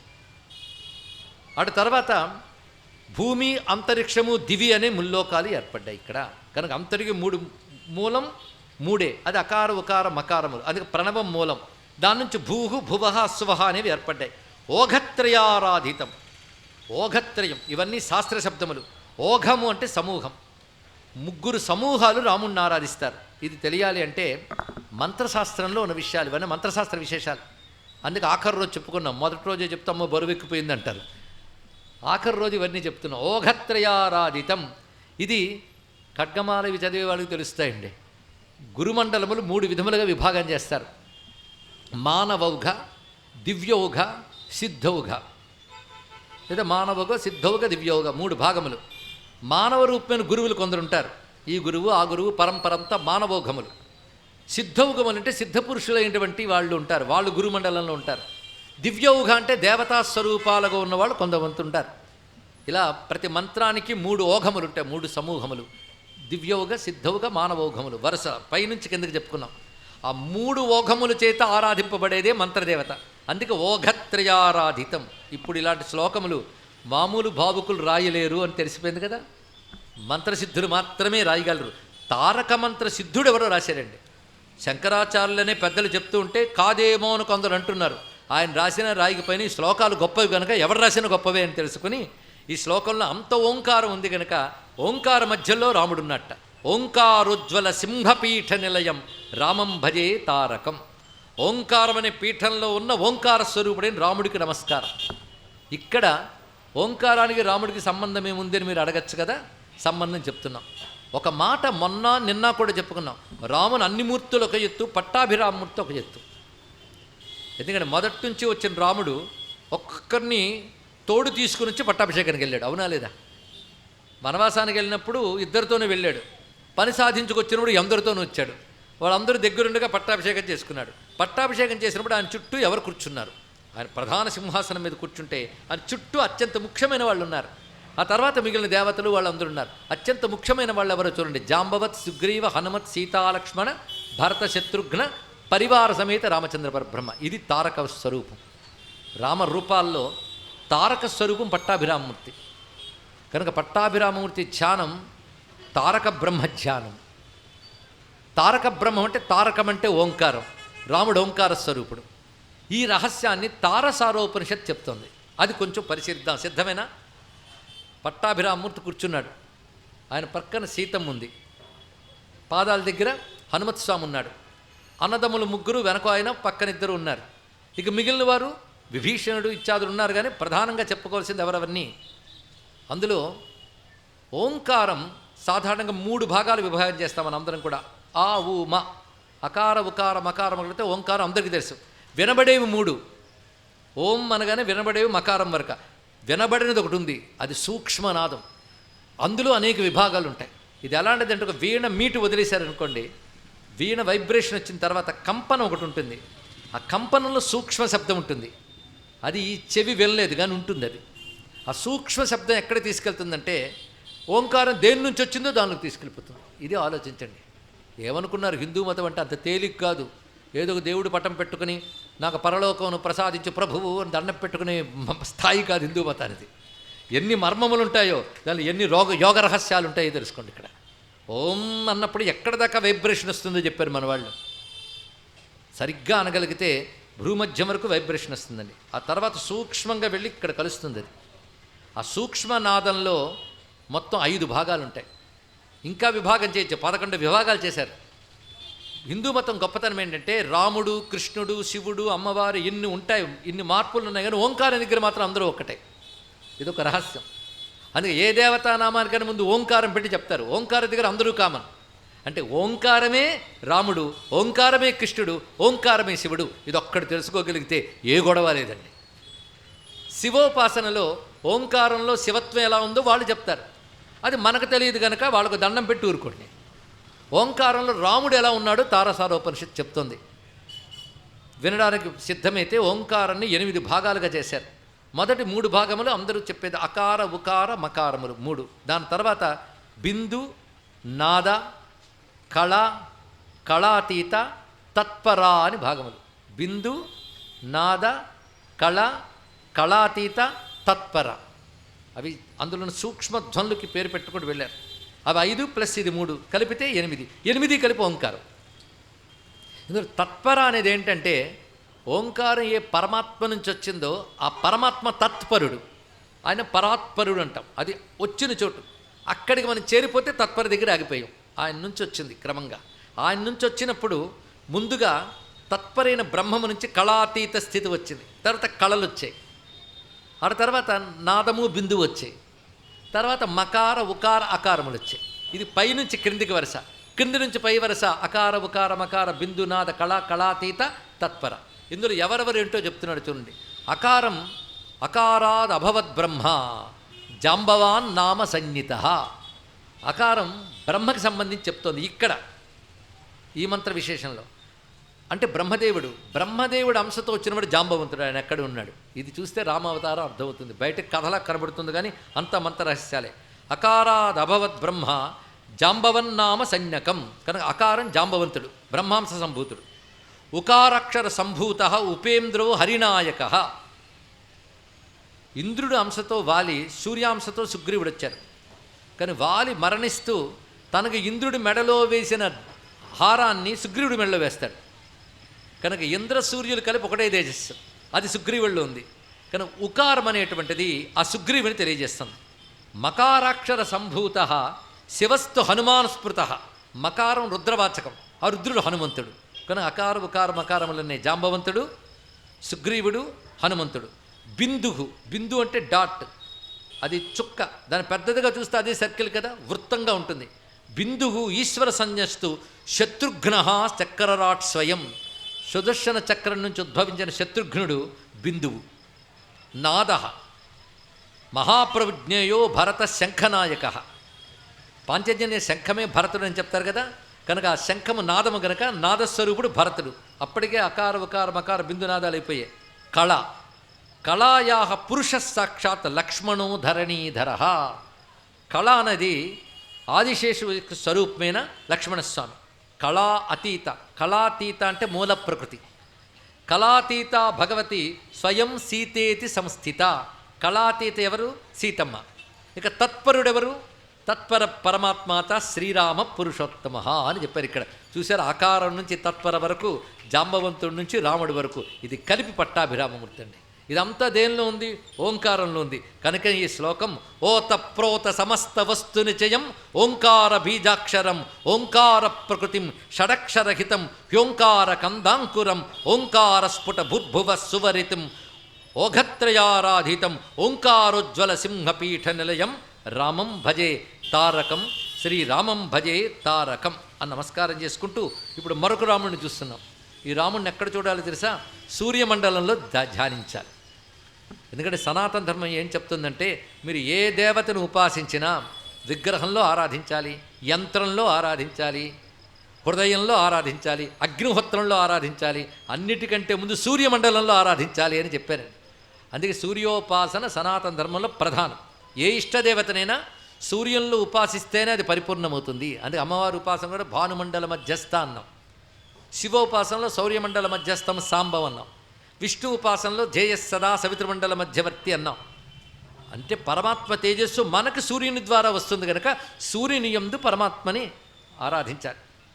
త్యాగరాజస్వామి కీర్తనలో ఉత్తమ ఉపాసకుడు ఎలా ఉంటాడో చెప్తూ సూర్యుని మరువడు అని రాశారు. కనుకనే సూర్యుడు వచ్చిన తర్వాత నిద్రలేచేవాడు ఎప్పుడూ తరించలేడు. సూర్యుడికి ముందే నిద్రలేచి సూర్యుడికి నమస్కారం చేసుకోవడం మనకి పెద్దలు చెప్పారు. సూర్యమండలంలో రాముణ్ణి భావించడం, అదే ఆదిత్య హృదయం. హృదయం అంటే లోపల. ఈ మాటని త్యాగరాజస్వామి వారు ఉండేది రాముడొక్కడు ఊరక చెడిపోకు మనస చండమార్తాండ మండలమున చలంగుచును ఉండేది రాముడొక్కడు అని కీర్తనలో చెప్పారు. ఇక్కడ సూర్యమండలంలో భగవంతుని ఎలా ధ్యానించాలి అంటే, ఇది ఉపనిషత్తుల్లో అంతరాదిత్య ఉపాసన అని చెప్పారు. అందులో వర్ణిస్తారు. హిరణ్యశ్మశ్రు హిరణ్యకేశా ఆ ప్రణఖాత్ సర్వ ఏవ సువర్ణ అన్నారు. ఇక్కడ బంగారపు మీసాలు, బంగారపు గడ్డాలు, బంగారపు జుట్టు, బంగారపు ముఖము, బంగారపు చేతులు, బంగారు ఆభరణాలు ధరించిన శరీరం, ఒళ్ళంతా బంగారంగా ఉన్న పరమాత్మని సూర్యమండలంలో ధ్యానించమన్నారు. అది హిరణ్యవర్ణం, హిరణ్యబాహు అంటే ఇది అర్థం. అలా ధ్యానించాలట. నీలమేఘశ్యాముడైనా సూర్యమండలం ఉంటే బంగారు రంగే. కనుక రామోపాసకుడు, రామోపాసన సర్వస్వం అండి రామకర్ణామృతం అంటే. ఈ వాక్యం గుర్తుపెట్టుకుంటే చాలు. ఎవరైనా తారక మంత్ర ఉపాసన బాగా చేసిన వాడికి రామకర్ణామృత రహస్యాలు అర్థమవుతాయి. అంతేగాని ఏదో రాముడికి దేవుడిని మామూలుగా పూజించే వాళ్ళకి అర్థం కాదు. ఎప్పుడైనా భగవంతుడు అర్థమయ్యేది ఉపన్యాసకుడికి కాదు, ఉపాసకుడికి. తెలుసుకోండి. ఇక్కడ పుస్తకాలు చదివి చెప్పేవాడికి ఏమర్థమవుతుంది? సాధన చేసేవాడికి అర్థమవుతుంది. వాదనకి భగవంతుడు దొరకడు, సాధనకి దొరుకుతాడు. సాధకుడికి అనుభవం ఉంటుంది కానీ వాదకుడికి అనుభవం ఉండదు. తెలుసుకోండి. ఇక్కడ అలాంటి సాధనతో తెలుసుకోవాల్సింది. అందుకే ఆ మర్మము చెప్తున్నాడు ఈ శ్లోకంలో.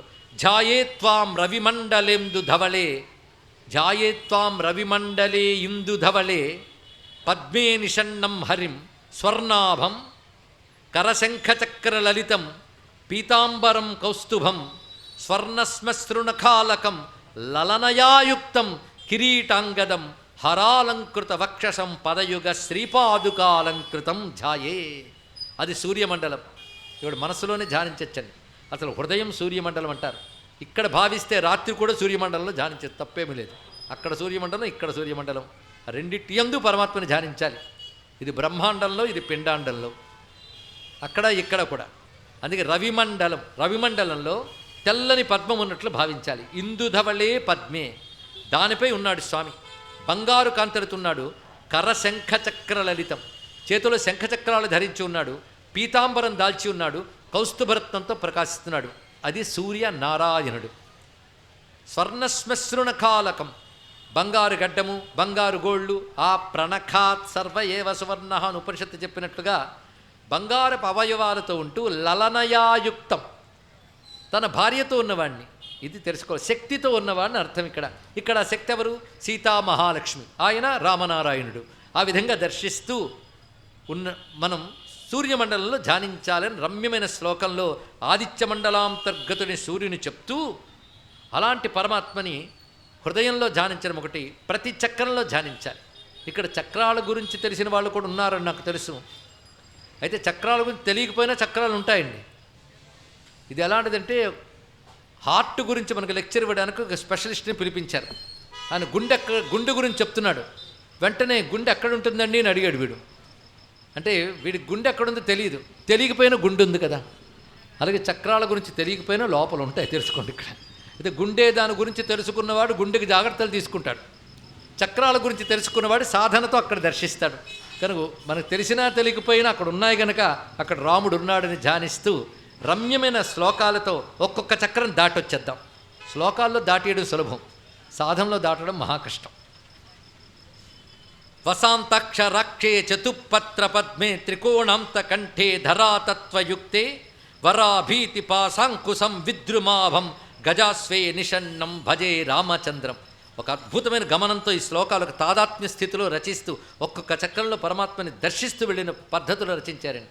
ఈ పద్ధతే దత్తాత్రేయ కల్పములు యందు చెప్పబడుతుంది. ఇదే రామతత్వంలో కూడా అదే చెప్పబడుతున్నది.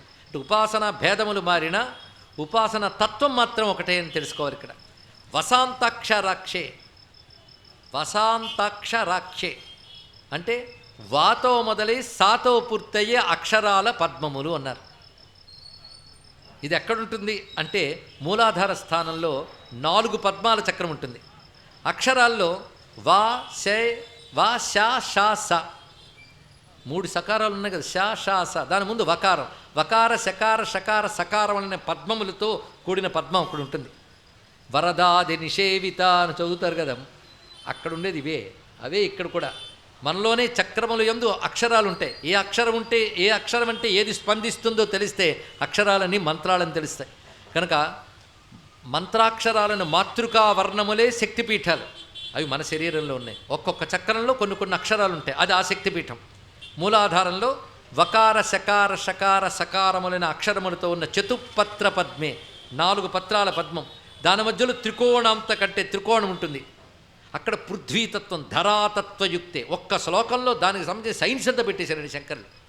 అది పృథ్వీతత్వం మూలాధారంలో ఉంటుంది. అది 4 దళాల పద్మం, మధ్యలో త్రికోణం ఉంటుంది. త్రికోణం అగ్నిమండలం కనుక అక్కడ మూలాధారం అగ్నిమండలం. సపిషి కులకుండే కుహరిణి అన్నారు సౌందర్యలహరిలో దీన్నే.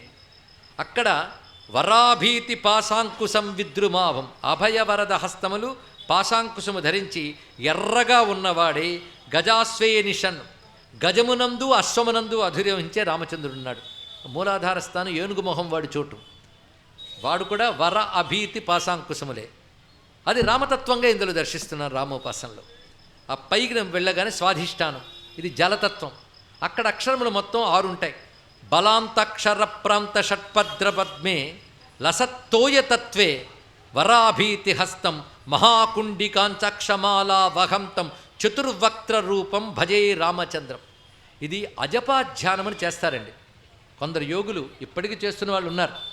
అజపాధ్యానం చేసేటప్పుడు ఆ దేవతను అక్కడ భావన చేస్తూ చేస్తారు. ఇప్పుడు ఈ శ్లోకాలు తెలుసుకోవడమే కానీ ఇది గురుముఖతః తెలుసుకోవలసింది. ఒక మహానుభావుడు ఉండేవారు చరిత్రలో. ఆయన అజపాధ్యానం తెల్లవారుజాము 2:30, 3 లేచి చేసేవారు. ఉన్నవారు ఉన్న చోట్లలో చేస్తారు ఇది. ఆ చేసేటప్పుడు ఆ దేవతలు అక్కడ స్మరిస్తారు. స్మరించి అజప అంటూ ఊపిరి ఉచ్ఛ్వాస నిశ్వాసాలతో ప్రాణాన్ని నియంత్రిస్తూ అక్కడ దేవతని ధ్యానించి తర్పణ విడిచిపెడతారు. అలా చేస్తున్నప్పుడు ఆ చక్రంలో దేవత చెయ్యి చాచి పుచ్చుకునేది ఆయన దగ్గర. ఆయన ఎవరంటే బ్రహ్మశ్రీ తాడేపల్లి రాఘవనారాయణ శాస్త్రి గారు. అలాంటి వాళ్ళకి ఇది అనుభవం. మిగిలిన వాళ్ళు సాధనతో భావన చేస్తారు. ఆ సాధన లేదు, అనుభవం లేని వాళ్ళు విని ఆనందిద్దాం అంతే. ఇక్కడ మరి ఇంకేముంది? అవి ఉంటాయి అంతే. బయట కబుర్లాడే వరకు ఏం తెలుస్తాయండి? అంతర్ముఖంగా కాసేపైనా కూర్చోవడం చేతనవునా? ఎంతసేపు కూర్చుంటే ఈ లోపల తెలుస్తాయి. అందుకే స్థిరంగా మనస్సున్నవాడికి, స్థిరంగా కూర్చోగలిగే వాడికి తెలుస్తాయి. అప్పుడే మనం మూలాధారం చూస్తాం. ఇప్పుడు స్వాధిష్టాన చక్రంలో 6 పత్రాలు ఉంటాయి. ఇక్కడ అక్షరాలు ఉంటాయి. బలాంతాక్షర, బలాంత అంటే బకారం మొదలు లకారం వరకు. మీకు అక్షరాలు తెలుసు కనుక బా నుంచి లా వరకు చెప్పండి. బా, భా, మా, యా, రా, లా. ఎన్ని? 6. అందుకే షట్పత్ర పద్మే, 6 పత్రాల పద్మం. అది జలతత్వాన్ని నియమిస్తుంది. మన శరీరంలో జలతత్వం కంట్రోల్ చేసే పద్మం అది. మొదటిది పృథ్వీతత్వాన్ని కంట్రోల్ చేస్తుంది. ఇది లసత్తోయ తత్వే. అక్కడ వరాభీతి హస్తం మహాకుండికాన్ చక్షమాలా వహంతం. అభయవరద హస్తాలు ఒక కుండము అంటే కలశము అక్షమాల పట్టుకున్న రూపం. ఇది ఎవరంటే చతుర్వక్త్ర రూపం, బ్రహ్మదేవుడి రూపంలో స్వాధిష్టాన చక్రంలో ఉన్నటువంటి రామచంద్రమూర్తికి నమస్కారము. అజపాలో ఇది బ్రహ్మస్థానం. రామోపాసకుడికి ఆ రూపం రాముడే. ఇది తెలుసుకోవాలి. అంటే రామోపాసకుడికి దేవతందరూ రామరూపాలు. అంతేకాని రాముడు కంటే తక్కువ వాళ్ళు, రాముడు కంటే కింద వాళ్ళు అనకూడదు. అంతా రాముడే అనాలి. ఇది తెలుసుకోవాలి. అలాగా బ్రహ్మని చూశాం ఎక్కడ? స్వాధిష్టానంలో. తర్వాత దాటి మణిపూరానికి వచ్చారు. మణిపూరంలో ఉండేటువంటివి డపాంతాక్షరక్షేమ నివ్రాతపూరే రథాంగబ్జహస్తం మహేంద్రోపలాంగం లసద్వన్నితత్వే నిషణ్ణం గదాంకం మహావిష్ణు రూపం భజే రామచంద్రం. డకారం నుంచి వకారం వరకు వస్తారా? డా, ఢ, న, త, థ, ద, ధ, న, ప, ఫ. ఫ వరకు వస్తుంది ఫకారం. అదే డపాంతాక్షరాక్ష డఫ వరకు. ఇవి మొత్తం 10 అక్షరాలు 10 రేకుల పద్మంలా ఉంటాయి. అది మణివ్రాతపూరే. మణులు ఎలా ప్రకాశిస్తుందో అలా ప్రకాశిస్తుంది మణిపూరం. అంటే సూక్ష్మ దృష్టితో చూడగలిగితే ఆ వెలుగు అక్కడ ఉంటుంది. అది మణిపూర చక్రం. అది అత్యంత ప్రధానం. ఆ మణిపూర చక్రంలో చక్రము ధరించి, శంఖము ధరించి, గదను ధరించి కూర్చున్నటువంటి విష్ణు రూపంలో నీలకాంతులతో ఉన్న రామచంద్రమూర్తికి నమస్కారం. మణిపూరం విష్ణు స్థానమని అజపా ప్రక్రియలో చెప్పబడుతుంది. ఆ అజపా ప్రక్రియలో మణిపూరం తర్వాత హృదయ స్థానంలో అనాహత చక్రానికి వస్తున్నాం. ఎప్పుడు ఈ సాధన చేసినా చేయకపోయినా శ్రద్ధగా వింటూ ఆ చక్రాన్ని ఒక్కసారి భావిస్తే ఒక్కొక్క చక్రం స్పందించినప్పుడు మన దివ్యత్వం జాగృతమవుతుంది. ఏ చక్రము స్పందించకపోతే వాడికి దివ్యత్వం జన్మలో రాదని తెలుసుకోండి. కనుక జీవుడు ఏ చక్రం దాకా వచ్చాడన్న దాన్ని బట్టి వాడు ఉన్నతి ఎక్కడి దాకా వచ్చింది అని తెలుస్తుంది. ఇదే రాఘవనారాయణ శాస్త్రి గారు ఒక సిద్ధపురుషుడితో మాట్లాడుతూ ఒక్కొక్క చక్రం దాటి వెళ్ళిన వాడు దొరకడం కష్టం. ఒక చక్రం దాటితే ఒక దివ్యత్వం వస్తుంది, రెండో చక్రం దాటితే ఇంకా దివ్యత్వం వస్తుంది. ఒక్కొక్క చక్రం దాటాలి. ఒక జీవిత కాలంలో ఒక చక్రం దాటడం కూడా కష్టం సామాన్యులకి. సామాన్యం కాదండి విషయం. ఆ సిద్ధపురుషుడితో మాట్లాడుతుంటే ఆయన అన్నట్ట, నేనే చక్రం దాటేనంటావు అన్నాడు. మహా అయితే మణిపూరం దాటుంటారండి అన్నాడు. మణిపూరం దాటితేనే అద్భుతమైన శక్తులు వస్తాయి. అప్పుడు ఒక మాట అన్నట్ట ఆయన సిద్ధపురుషుడు రాఘవనారాయణ శాస్త్రి గారితో, మరి అన్నీ దాటి బిందు చక్రం దాకా వెళ్ళిన వాళ్ళు ఎవరైనా ఈ కాలంలో ఉన్నారా అంటే ఎందరో ఉండొచ్చు, నాకు తెలిసి ఒక్కరే ఉన్నారు అని చెప్పారు రాఘవనారాయణ శాస్త్రి గారు. ఆ ఒక్కరెవరంటే కాంచీ పీఠాధీశులు చంద్రశేఖరేంద్ర శాస్త్రి మహాస్వామి వారు అన్నారు. ఆయన బిందువుతో తాదాప్తి చెందిన మహాసిద్ధపురుషుడండి. ఇవి చెప్పడం ఏంటంటే ఎందుకు చెప్తున్నామంటే శ్రద్ధ కలగడం కోసం. ఇవన్నీ ఊహాగానాలు కావు. ఒక ఆయన చెప్పాడు, మేము సర్జరీ చేసామండి, చక్రాలే కనబడలేదండి తమరి వదనము. చక్రాలు కనబడకపోటి ఒక ఆయన అన్నట్ట, మేము రాగతీగ కోసం కానీ కరెంటు కనబడలేదన్నట్ట. కరెంటు కనబడుతుందండి, రాగతీగలో కరెంటు ఉంటుంది, అది వెలిగే వాటి బట్టి తెలుసుకో, వెలిగిపోతున్న శరీరం బట్టి అక్కడ శక్తులు ఉన్నాయో తెలుసుకో. ఇది ఉపాసన రహస్యం అండి, సామాన్యమైన విషయాలు కాదు. కనుక ఇప్పుడు ఎక్కడి దాకా వచ్చాం? హృదయం దాకా వచ్చేసాం. అక్కడ మొత్తం 12 దళాల పద్మంగా భావించారు. 12 దళం. కఠాంతాక్షరాక్షే జగత్ప్రాణతత్వే వరాభీతి హస్తం త్రిశూలం దధానం ఉమానాథమబ్జారి ఖండోజ్వలంకం సదర్పాంగ రూపం భజే రామచంద్రం. ఇందాక చూపించినది అగ్నితత్వం మణిపూరం, ఇప్పుడు చెప్తున్నది వాయుతత్వం. 12 దళాల చక్రమది. అక్కడ అభయము, వరదము, త్రిశూలము పట్టుకుని ఉన్నటువంటి స్వరూపము, త్రిశూల డమరకాలతో ప్రకాశిస్తున్నది. అది ఉమానాథుడు ప్రకాశిస్తున్నాడు అనాహత చక్రం దగ్గర. అలా ఉన్నటువంటి ఉమానాథ రూపుడైన రామునికి నమస్కారం. చూశారా? అంటే శివరూపుడైన రామునికి నమస్కారం. అది రామోపాసన అంటే దగ్గర. ఇది తెలుసుకోవాలి. ఆయనకంటే తక్కువ అనేటువంటి సంప్రదాయం వైదిక సంప్రదాయం కాదు. ఒకే పరతత్వాన్ని అలాగ చూస్తున్నారు. అదే వేదం చెప్పింది. సబ్రహ్మస్స శివస్స హరిశ్చేంద్ర సోక్షర పరమస్వరాట్ అని వేదం హృదయం. అది ఇక్కడ ఉన్నది ఒకటే పరతత్వం. అందుకే ఆ చక్రమనందు ఆ రూపంతో ఉన్నాడు. అందుకు ముందు చక్రాల్లో గజస్వరూపం, దాని తర్వాత చెప్పినటువంటిది బ్రహ్మస్వరూపం, విష్ణుస్వరూపం, ఇప్పుడు శివస్వరూపం. తర్వాత విశుద్ధ, ఇక్కడ జీవేశ్వరుడనే పేరుతో ఉంటాడు పరమాత్మ విశుద్ధ చక్రంలో. విశుద్ధాక్ష పద్మే నభస్తత్వరమ్యే అరూపం సురూపం సమస్తస్వరూపం విశిష్టం మనోగమ్యమేకం త్వనాదిం భజే జీవ జీవాత్మ రామంచ రామం. జీవ జీవాత్మ అచ్చం అజపా ఎలా సాగుతుందో ఈ శ్లోకాలన్నీ అలాగే సాగే. కనుక అజపా తెలియకపోయినా ఈ శ్లోకాలతో మనం ధ్యానం చేస్తే అజపా జపం చేసేంత ఫలితం వస్తుందండి. అంత రహస్య శ్లోకములు ఉన్నాయి రామకర్ణామృతంలో. విశుద్ధ పద్మం ఇది 16 దళాలతో ఉంటుంది. ఆకాశతత్వం కనుక ఏ రూపం లేదు, కానీ అన్ని రూపాలు అయినాయి. అరూపం సురూపం సమస్త స్వరూపం విశిష్టం మనోగమ్యం. శుద్ధమైన మనస్సుతోనే తెలుసుకోగలం ఆ తత్వాన్ని, కళ్ళతో చూడలేనిది. ఏకం త్వనాదిం భజే జీవ జీవాత్మ రామంచ రామం. ఇంతవరకు విశుద్ధి చక్రం వరకు వచ్చాం కదా. ఇంకా తర్వాత చక్రం ఏంటి? ఏమంటే ఇంతమందిలో ఇంతమందేనా? ఎందరో శ్రీ విద్యోపాసకులు ఉన్నారు ఇక్కడ. వాళ్ళు వింటున్నారని ఉత్సాహం నాది, వాళ్ళు వింటున్నామని స్పందించాలి కదా. తర్వాత చక్రం ఏంటి? ఇంకా న్యాసాలు చేస్తారు కదండి, ఆ మాత్రం తెలుసుకోకపోతే ఎలాగా? ఆజ్ఞాచక్రం అది ఎక్కడుందంటే ద్విపత్రాబ్జ మధ్యే. మీరు ఉపాసనలు లేకపోయినా లలితా శాస్త్రం చదువుతారు కదమ్మా, అక్కడ ఇవన్నీ ఉన్న ఆజ్ఞాచక్రాబ్జ నిలయా శుక్లవర్ణ షడానన అక్కడ చెప్పబడుతున్నవి. అలాగే ఇక్కడ ద్విపత్రాబ్జ మధ్యే 2 దళాల పద్మం ఉంటుంది ఆజ్ఞాచక్రం భూమధ్య స్థానంలో. మనస్తత్వగమ్యే. ఇంతవరకు ఆకాశతత్వం వరకు చెప్పారు, ఇది మనస్తత్వం అక్కడ ఉంటుంది. మనస్తత్వగమ్యే జగత్కారణం జ్యోతి ఆనందరూపం. అక్కడ కేవల జ్యోతిస్వరూపము ఆనందమూర్తిగా పరమాత్మ ఉంటాడు. ఆ పరమాత్మ లసద్భావ విష్ణు మనోభావ దీపం పరాత్మస్వరూపం భజే రామచంద్రం. ప్రతి శ్లోకంలో రామచంద్రుడు చెప్తున్నాడు. అంటే ఇవన్నీ రామచంద్రుడే, ఆయా దేవతా రూపాలతో ఉన్న రామచంద్రుడు. ఇదండి రామభక్తి అంటే. అన్ని దేవతలుగా రాముణ్ణి చూడడం. అలాగా భూమధ్యస్థానంలో కేవల జ్యోతిస్వరూపంగా ఆనందమూర్తిగా ఉన్నటువంటి విష్ణుస్వరూపుడైన రాముని ధ్యానిస్తున్నాను. ఇంకా మిగిలింది సహస్రారం, పైకొచ్చాం. అదే తారక బ్రహ్మం అక్కడ ఉంటాడు. తారక బ్రహ్మం సదానందదేవే సదానందదేవే సహస్రార పద్మే గళచంద్ర పీయూషధారాప్లుతాంతే.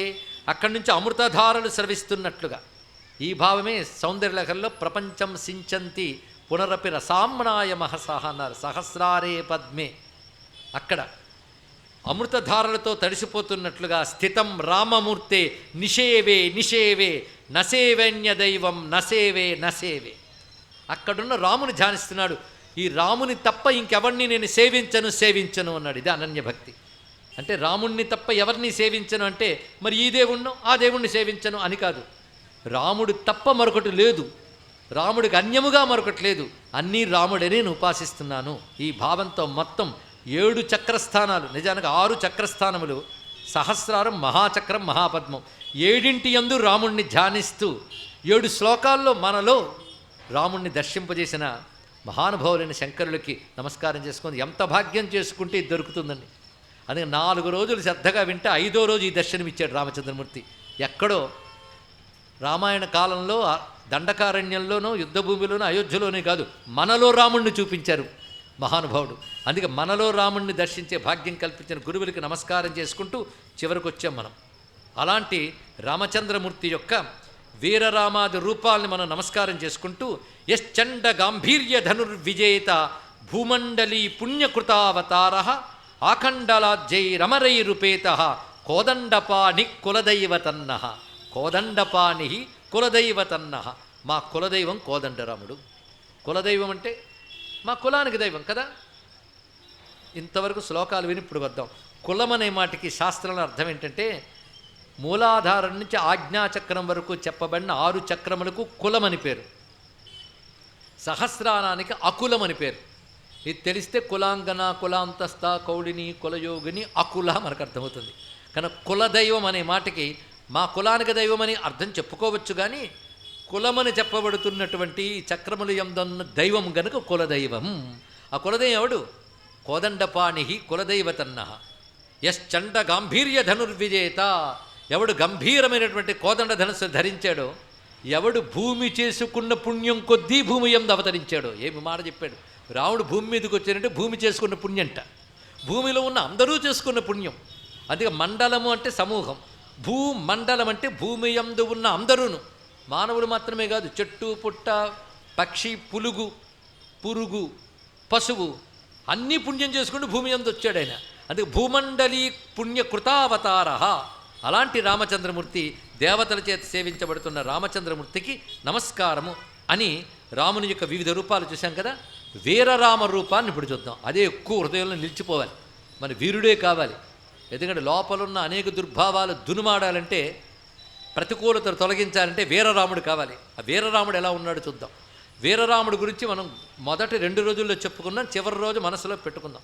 హత్వాయుద్ధే దశాస్యం త్రిభువన విషమం వామహస్తేన చాపం భూమా వారోప్యతిష్టన్ ఇతరకర్ధృతం భ్రామయన్ బాణమేకం ఆరక్తోపంతనేత్ర శరదళిత వపు కోటి సూర్యప్రకాశ వీరశ్రీ బంధురాంగ త్రిదశపతి నుత పాతుమాం వీరరామ, పాతుమాం వీరరామ.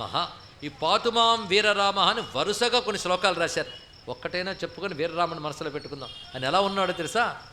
రావణ వధ అయిపోయింది, దానితో సర్వరాక్షస సంహారం అయిపోయింది. మొత్తం రావణ వధ చేసి వామేహస్తేన చాపం భూమౌ ఆరోప్య, ఆ ఎడమ చేత్తో ధనుస్సును పట్టుకుని భూమి మీద పెట్టాడు. పెట్టి ఇతరకర్ధృతం భ్రామయన్ బాణమేకం, రెండో చేత్తో బాణం పట్టుకుని తిప్పుతున్నట్ట, బొమ్మ గీసినట్టు వర్ణిస్తున్నాడు చూడండి.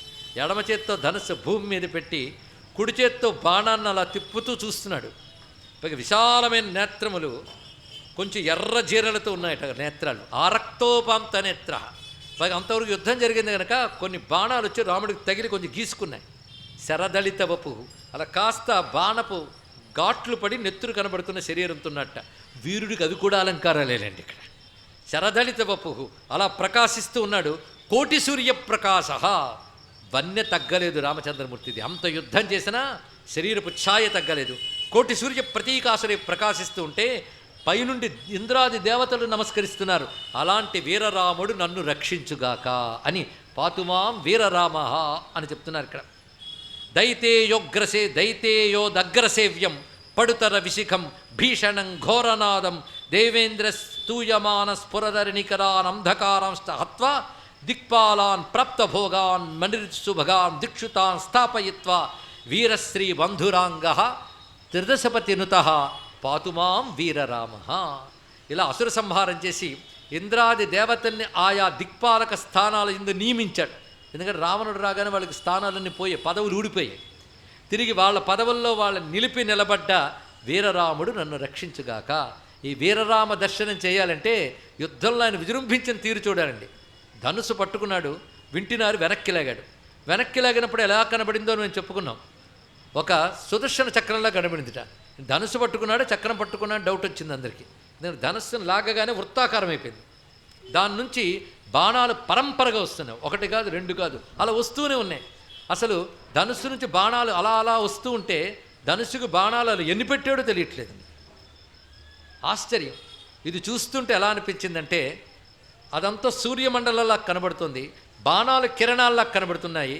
అది పట్టుకున్న రాముడు సూర్యమండలంలో పరమాత్మలాగా దర్శిస్తున్నాడు అని భావిస్తూ ఇరుచేతుల్ సహస్రములుగా ఏపారి కనిపించగా వరచాపమ్మది ఆయుధమ్ముల నసంభావ్యం అసంఖ్యాకమై వరుసల్మీరుచు చిమ్ముచుండే ఒక భాస్వద్భాను బింబంబే వీరరసాకారత రావణాంతకము ఔరా రామచంద్ర ప్రభు అని భావించడం జరిగింది. సూర్యమండలం భూమి మీదకి దిగిందా అన్నట్టుందిట. సూర్యమండలం భూమి మీదకి తీతే చీకట్లు పోవా అండి? అని రాక్షసులనే చీకట్ల సమూహం రామసూర్య బింబం ద్వారా పోయింది అని భావిస్తూ వీరరాముడికి నమస్కారం చేసుకున్నాం. ఇలాంటి వీరరామమూర్తికి నమస్కరిస్తూ అమ్మకొక్క నమస్కారం చేసుకుని సీతమ్మ అతి ముఖ్యం, ఆ తల్లే కదా. విద్యుద్వర్ణోపమాంగీం, ఎందుకంటే సీతామంత్ర విశేషం ఒకటి ఉంది. ఆవిడ ఎలా ఉన్నదంటే విద్యుద్వర్ణోపమాంగీం, మెరుపుతో పోల్చదిగినటువంటి వెలుగుతో ప్రకాశిస్తుంది, మెరుపు వంటి వెలుగు. వికచవరముఖి, వికసించిన పద్మం లాంటి ముఖం. విద్రుమాభాధరోష్ట్యం, ఎర్రని పెదవులతో. వేదండౌద్ధత్య కుంభ ప్రతికుచయుగళాం వేది మధ్యావతంసాం, ఏమి అద్భుతమైన మాట వేశారండి. ఉత్తుంగమైన వక్షస్థలంతో మాతృభావాన్ని చూపిస్తున్న తల్లి వేది మధ్యావతంసాం. ఈ మాట చాలా గొప్పది.